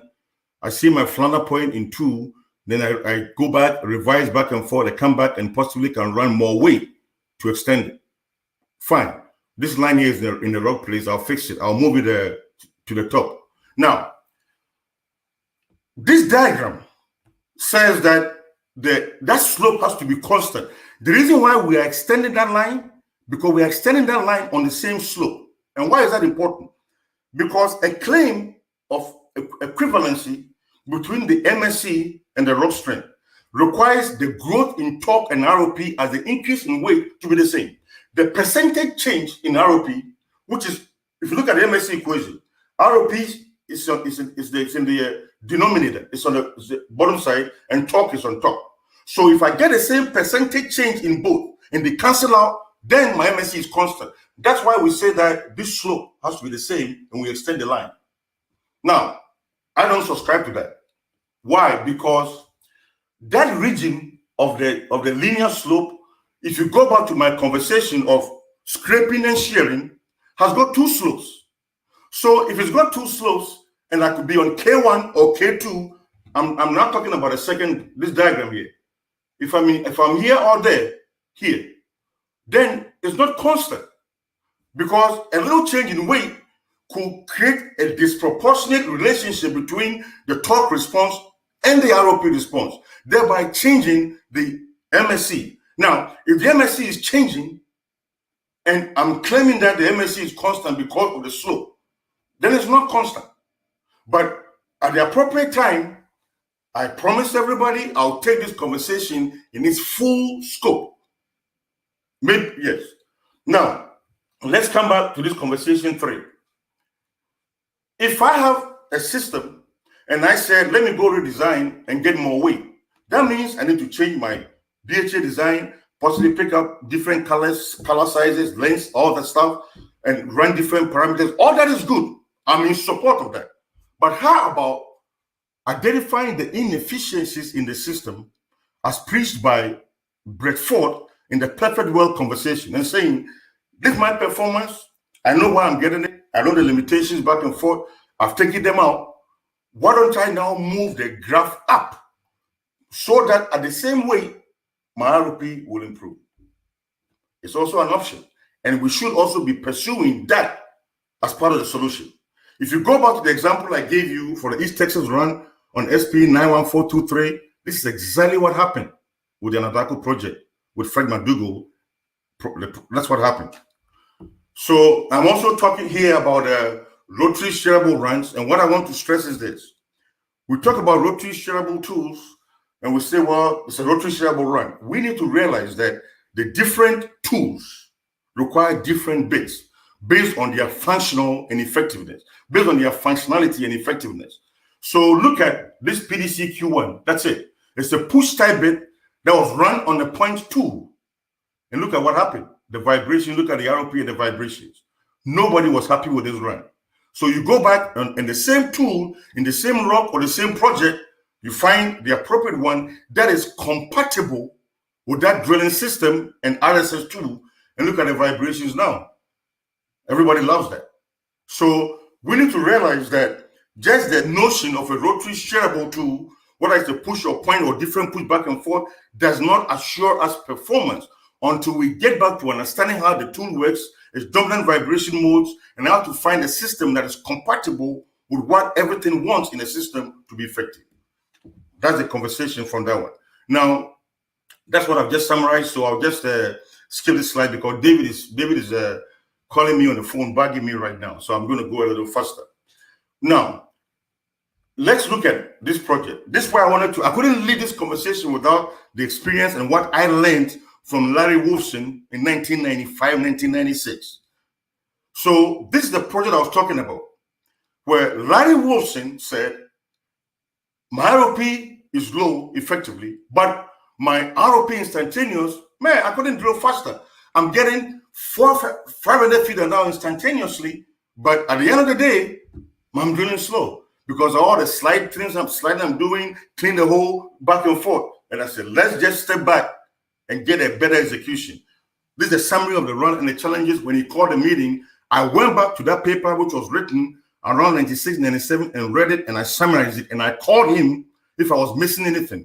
So basically, that's how the bits were coming out and the challenges he presented.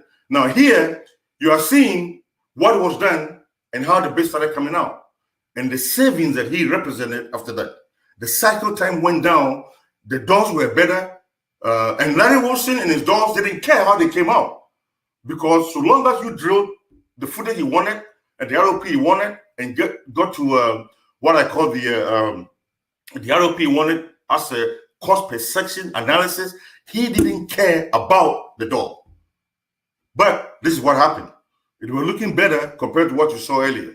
and this is the result. So this is the offset of the runs, and you are seeing footage per day and on-bottom time, and you see how the on-bottom time is going up because now we could hold the line and not be dropping all the time and sliding, not loading the hole, not getting stuck. And you're seeing here, I'm showing what the effective ROP. Now, let me also talk about something. Larry then went about effective ROP, which is, what is effective ROP? Effective ROP is the advancement in unit time in the direction desired. So if I drill fast and I'm dropping, that's not effective ROP because he's going to now, if I trip out of the hole, this is what he was doing. If you drill fast and drop and you couldn't hold the line, Larry will calculate your effective ROP as the summation of the time spent for the correction to your ROP. You had no free way to dodge him based on what he was doing. And that's the solution. So you can see how with that approach, we're able to get this on-bottom time increase, less sliding, better hold. And that's where basically I broke my teeth is to fix the problem from an operational standpoint and don't be consumed with ROP maximization. Because before this project, it was always, what will drill the fastest? Let's put them all weight. Let's do this. Let's increase flow rate. Larry stopped all that and got all these improvements. Even though the rig rate went up, he was still getting the savings that he wanted. Now, Usama again came back, again talked about bench size and all the stuff. So here I'm showing a project where, and the publication is in SPE 168014, where I have a bit that was doing beautiful.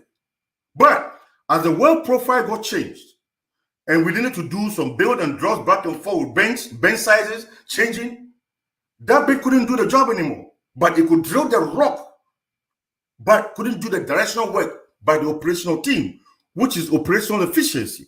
So drilling that rock fast was mechanical, and the team said, no, that's all we are looking for. You need to do this, do that, and that's why our cycle time is being calculated. So you look at this bit on the right. They've all been zoomed in to the bench size. Nobody wants to pick a bench size for picking a bench size sake. There's a reason. When I need a bigger dog leg, I need to get a better hole, trip out of the hole. There are reasons for that. So when I want to change your bench size, I need to make sure that I'm doing everything that will do what the bench was doing. I can't just drop the bench size.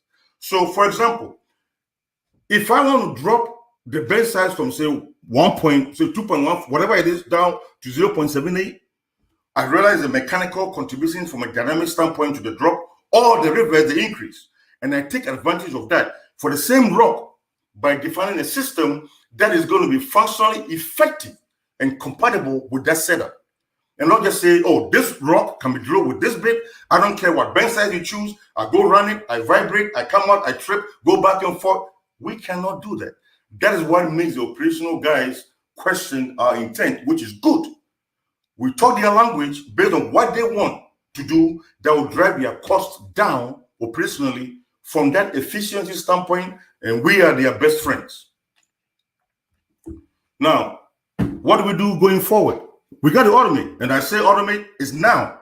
So, but to do that, just getting more data. Let me go back. If I give the data from this runs here, different BHAs, different bench, different profiles back and forth, and I told somebody to write me an automated program on this project, he couldn't do that because each bit is different, requires different parameters. So looking at the parameters from these runs, unless you say, let me do the average. This one took 20,000 pounds, 30,000 pounds, 40, the average is what, 25, run that for the next well. You can do that because each of them is different as a system, and the bench size, the motor type, the RPM range is all different. So you come back to this conversation and say, how do I get automation? Now, we have the background to do that. We have the smartness to do that. Let's get the applications classified. Understand the drilling systems. Understand the modes and the implications. Know the challenges of the system changes. All this can be done in boxed so that we have this. If this is the box of conditions, this is what we do. As against, this is the area, this is what we do. That scope is too broad, and the results are not going to be consistent. That's why sometimes the well is drilled in 20 days, sometimes it's 50, 30. We need consistency. And the consistency will come from going through an engineered solution, an optimized solution, and then we automate, knowing what would work with what. I tell a story about Shaquille O'Neal and Larry Bird, but there's no time, so I'll reserve that for I'll tell David Gibson, maybe post it for Usama. So in conclusion, I know I've taken a lot of time, and because David took 15, 20 minutes of my time before he brought me on. Okay, so basically, performance drilling must enable cost reductions. And as I've said, ROP maximizations may not, but cycle time reduction will and has the potential to be more effective. Let's talk the language of the operational teams. And we have a winning combination working with them, and we can do that. You need to achieve your solutions holistically, everything. If I change the bench size, I got to go look at the survivability or the effectiveness of the bench size, the RPL limitation of that bench size, the bid effect, the parameters. You can't just change the bench size and go run it. Say because I want a better dog leg. That's not a solution. So benchmarking must be executed again under normalized conditions. You cannot give me 10,000 pounds, go buy shoes, and give David Gibson 20,000 pounds and tell me that he bought 50 shoes and I brought 2. Therefore, he's a better shopper than me. No. If you give me more money, I'll buy more shoes. So before we look at how many shoes David bought or Graham bought, how much money did we give them? That's the issue. And ROP maximization may not reduce operational costs. Let's realize that. And ROP is one of several cycle time factors, not the only cycle time factors. Run them, identify them, and MSC needs a different and separate conversation, and automation must be pursued now. But the prerequisites are very important. We need to do that. Big data and more data is good. Let's use it the right way. Let's suck out the information, know the groupings back and forth. And I know we'll do a marvelous, beautiful work with automation. Thank you very much. And David, let me see what you got for me in the next 5 hours. I'm on California time anyway. I would totally beat Mike Tyson. Just putting it out there. Okay. All right, guys, if you guys have got any questions, start hammering out. We didn't actually get very many questions, I think, because everybody was like feverishly taking notes. Yes, the presentation will be shared.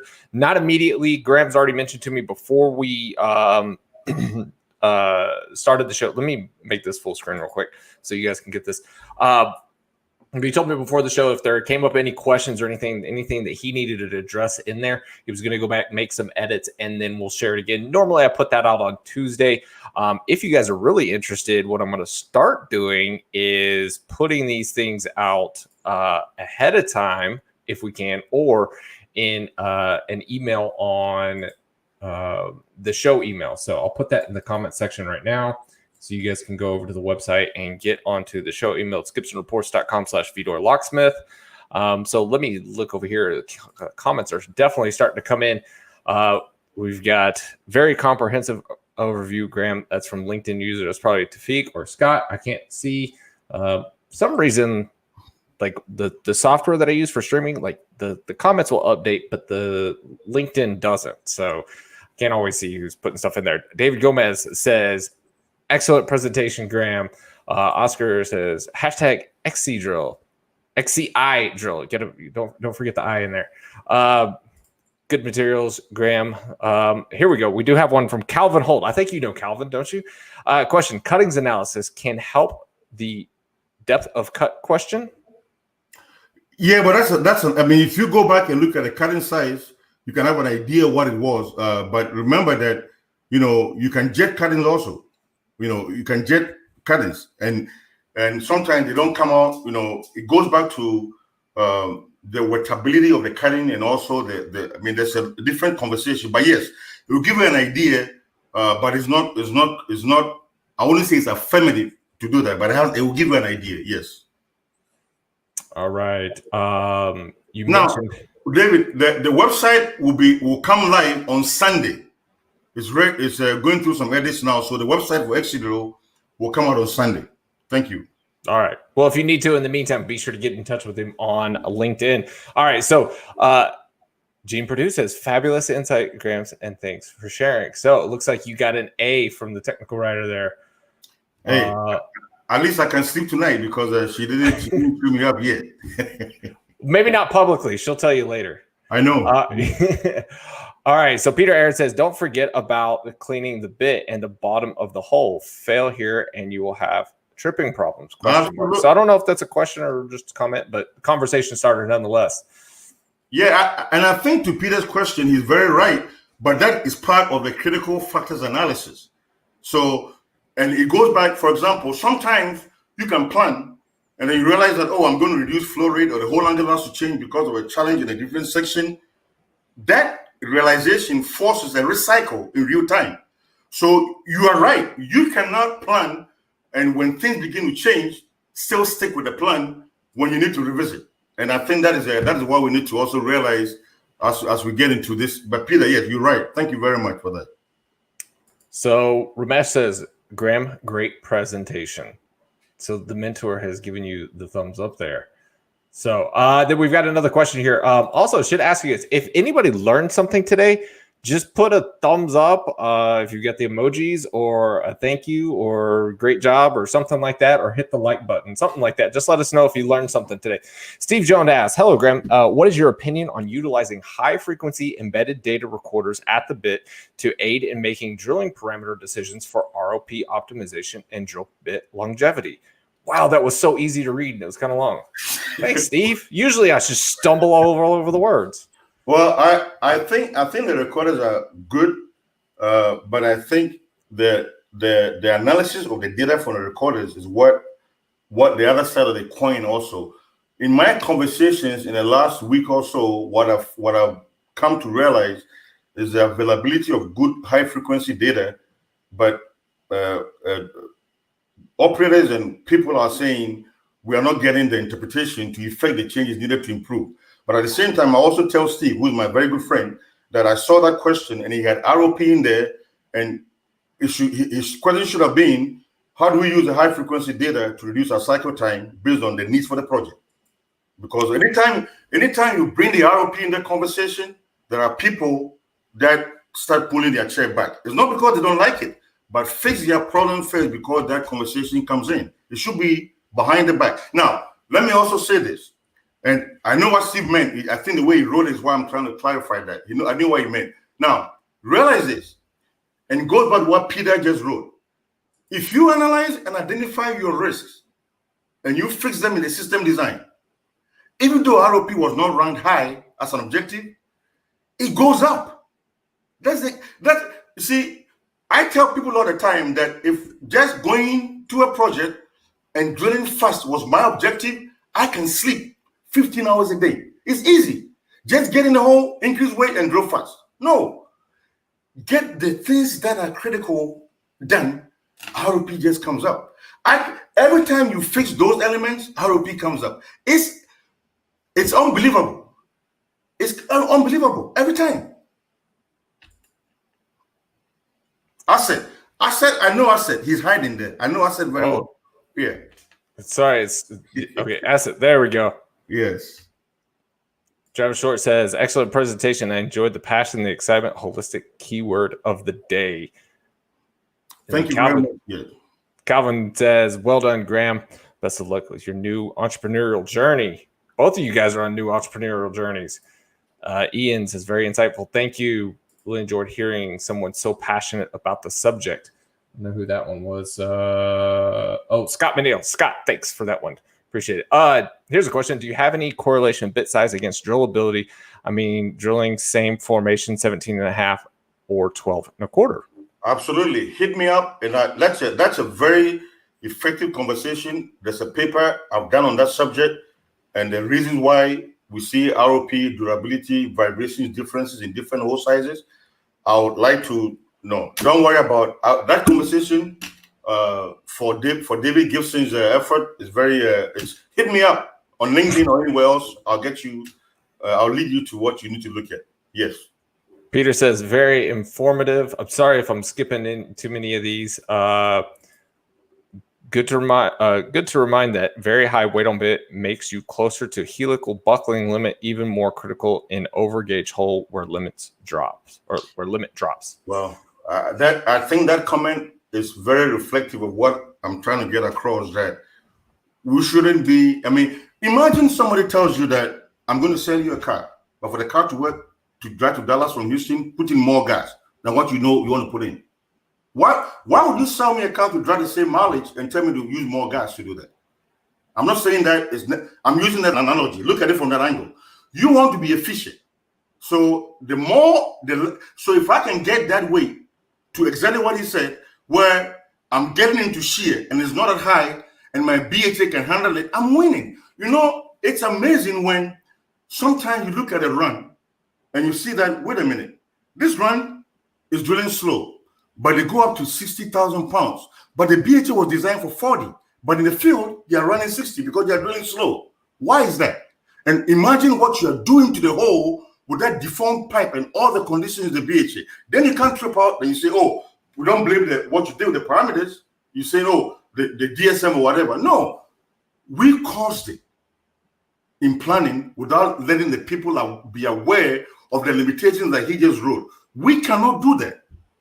And drilling fast does not mean I need more weight. Drilling fast does not mean I need more weight, even if you wanted to. It doesn't mean that. It means I want to be more efficient with what I have in weight. That's different from putting more weight. If you go back to the script-shear relationship, the one that got to script shearing faster also had less weight and was drilling faster than the one with more weight. So more weight, that shouldn't be what we aspire to do.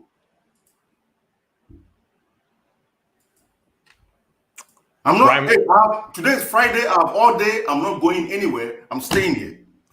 Ryan Brogley says Graham's passion for drilling optimization is palpable. As always, very engaging. Thanks, Graham, and thank you, David. You landed some great guests, man. Thanks, Ryan, for watching, man. Appreciate it. Even said had the pleasure of field training many of Graham's bit designs, or field trialing, not training, field trialing many of his bit designs over the years. Great presentations, analogies, and energy. All right. Wow. The comments are really starting to come in. There was a question. Oh, I have to put this in here. Brett says, great work, Graham Mensa-Wilmot. Covered a lot. Awesome to hear the perspective based on past, present, future. Got to read through these. Sorry, guys. Matt Miner says, very well done, Graham. I hope Diamond Dan was watching, whoever Diamond Dan is. Oh, that's my mentor. Diamond Dan is yeah. It's a funny story. Mark Myers and I go way back, and Diamond Dan is Dan Scott. Dan Scott was a competitor of mine when I was a very young engineer, and he took me under his wings, even though I worked for a different company that he was competing, and he taught me so much. I mean, Diamond Dan is a superstar in my book. Thank you, Mike. Yeah. All right. I actually got a request to be able to show one. So Ramesh asked, I feel sad for the company that you worked for to let you go, but on a positive side, now you can benefit the whole industry. Thank you, Ramesh. Thank you very much. I think you said a couple of times you feel free now, right? Oh, yeah. All right. Then we've got, can you comment on BHA stabilization and how it helps performance drilling and hole quality? Well, I mean, it's when you say stabilization, are you talking about it's like the fact that you don't vibrate without giving BHA, or you're talking about the placement of stabilizers to stabilize the BHA? So if I'm using stabilizers to stabilize the BHA and I'm not vibrating and it's not costing me and I'm not having an issue with differentials taking back and forth based on the well design, it is great. And I can run the right parameters and not get deformations in the string back and forth. That is exactly what you want. So you look at the application, look at your risk factors, stabilize the BHA as needed, get the right conditions and parameters on, and hey, bring it home, Welder. Welder was part of the team in Colombia that was doing those big hole size Piedemonte, Cupiana, Gua drilling. That's Welder there. They're all going by so quick.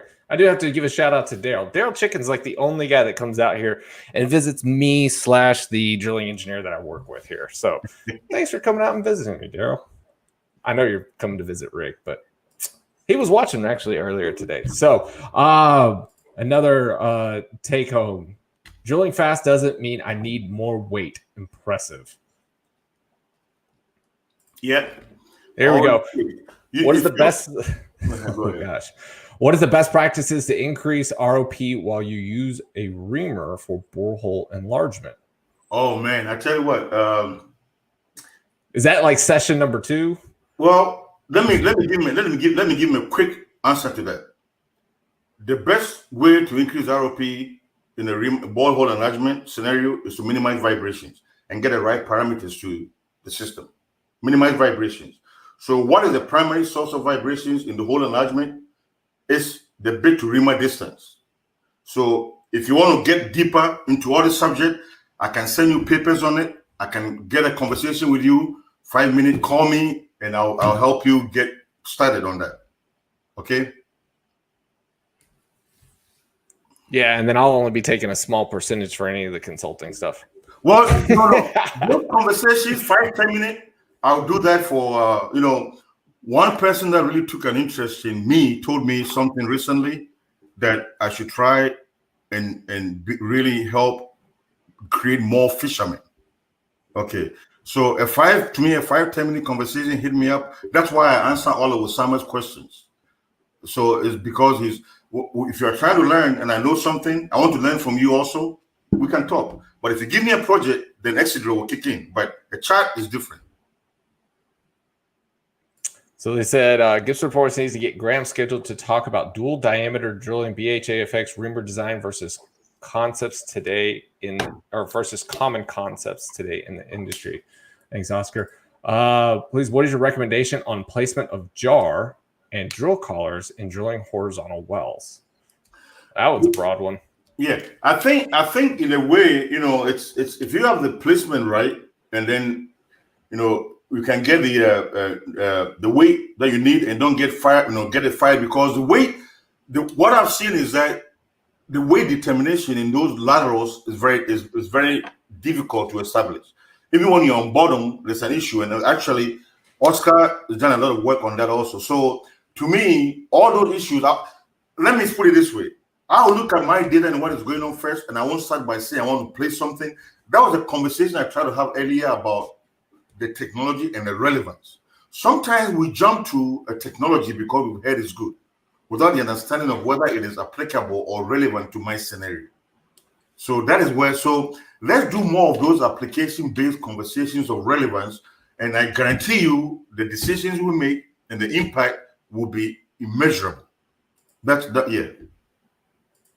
So somebody made the mention, I can't find it again, about how company men are chasing ROP and it ends up hurting the wobble. So I'm going to ask this for like the 100 people or something that are still watching.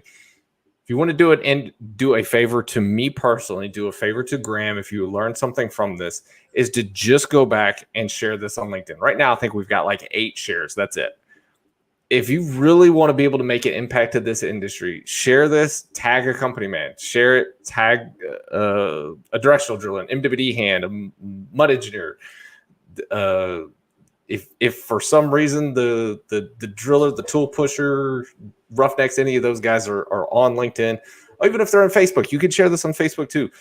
The more we can get this message out there, the better off the entire industry is going to be. There's a lot to be able to learn here from this. So just 3 clicks of a button, and it's not going to cost you anything, right? If I could pay everybody $1 to do it, I would, because I think we'd only hit probably like 100, and I wouldn't be short too much then. I'd pay everybody $10 each to be able to do it. So just share the messages out there. In your presentation, you said depth of cut is not always related to ROP, but the predictive equation of depth of cut has ROP. So what is missing here? Tyson. Okay, I think if I said it that way, then I'm wrong in saying it that way. I didn't say it's not related. I said it's not equivalent. So we interchange the two all the time. And what I meant was that if ROP goes up, it does not mean depth of cut has gone up. But if depth of cut goes up, ROP goes up. That's a relationship. That's what I meant. That's what I tried to say. So thank you for making me say it the right way if I didn't in the presentation. And so somebody assumes that because my ROP has gone up, my depth of cut has gone up. That's not true. That's what I meant to say. But you need to understand depth of cut and its behavior if you want to get into the rock failure mechanism, the heat generation, the wear initiation, the wear growth. That is a very huge subject. So you can't just assume that because your ROP went up, your depth of cut went up, and then the bit you are in a shear mode or scraping mode. You can't do that. That's what I'm trying to get across. Yeah. Calvin says, David, who is the primary audience / buyer of this approach? Who are the influencers? I'm not really sure what you're talking about, Calvin, but hit me up. I'll let you know. Graham, tell us more about chimera bits and shaped cutters, axe blade, ion, machete. Hey, TK. TK is my very, very good friend. TK, he's hiding. TK, that will be a different conversation on shaped cutters because I've done that work. Like Oscar mentioned on the whole opening, also somebody asked about whole size effect on performance. All that work is there, and I can create, all those stuff. But it will take another 2 hours for me to get into that. So, all right, let's get started now. Yeah, I'll play the show opening again. Yeah. All right, guys. Well, thank y'all all so much. I think the questions and viewership are starting to slow down stuff. Shane had said, real good session. Thank you, David and Graham. I want to say this. I appreciate everybody out there that is watching this because of the fact that you guys share this, you guys watch it. It's what drives me to be able to keep doing these shows week in and week out. Like I said at the beginning of the show, there is the potential to be able to get a sponsor, which kind of helps financially incentivize what I'm doing. But that's not my why. My why is because I enjoy it. I like having these conversations. I'm getting to meet some great people, and I'm getting to help the industry that has done so much for me. So it's not about the money. It's about being able to have fun. So when people actually show up, they watch, they engage, they like, they share, that's what really drives me, is because then we know that at least I know I'm doing the right thing to be able to keep doing this week in and week out. If everybody stops watching, then I'll probably stop producing. So you guys keep watching, and I'll keep being your employee. Self says, thank you, David. You guys rock. Ah, ha, ha, ha. All right. Dad jokes all in full effect. All right. Next week, guys, we've got David Ramson Wood with the I Told You So episode. He's actually banned from LinkedIn. So we'll be bringing him on LinkedIn live, but also on YouTube and Facebook. So we'll be kind of toting the line on potentially getting myself banned as well. So he'll be on next week. After that, we've got Dr. Robello. Then we've got John Clegg. Then we've got Chad Hannock. So 4 more absolutely amazing guests. And then I'll be looking at what we will start booking in January. I think we'll do like a month of MWD stuff. You guys let me know who's the guest out there, who's somebody you would like to have back on the show. We're obviously going to have Graham back on the show multiple times now that he is a free man and can do stuff like this. So let us know, what would you like for Graham to come back on and talk about? Is it stuck pipe? Is it BHA design? Is it PDC cutter design? Whatever it is. We can even talk about, I don't know, just making peanut butter and jelly sandwiches. It doesn't matter. I know he'll be passionate about it. We're not going to take boxing tips, that's for sure. I'm just going to get hammered on that one. So a couple of guys putting it out there, say thank you so much. We do really appreciate it. Awesome presentation. Thank you guys for putting all this in. I mean, you guys stuck around for this one. This was definitely a longer one. I think we hit the record for today as far as show length, but that's what we've got to do with Graham here. So guys, like I said, like it, share it, do all the social media stuff. It's not vanity metrics. It actually helps grow the show. It helps this get out there to more people. I can only push this so far. The next part is in y'all's hands. So if you do enjoy it, show that you enjoyed it by being able to share it out there. Trying to think. Got anything else? Nope. Just next week's David Ramson Wood. You guys tune in, and let me do this before I forget. And as always, guys, know your industry, and I can hit the button.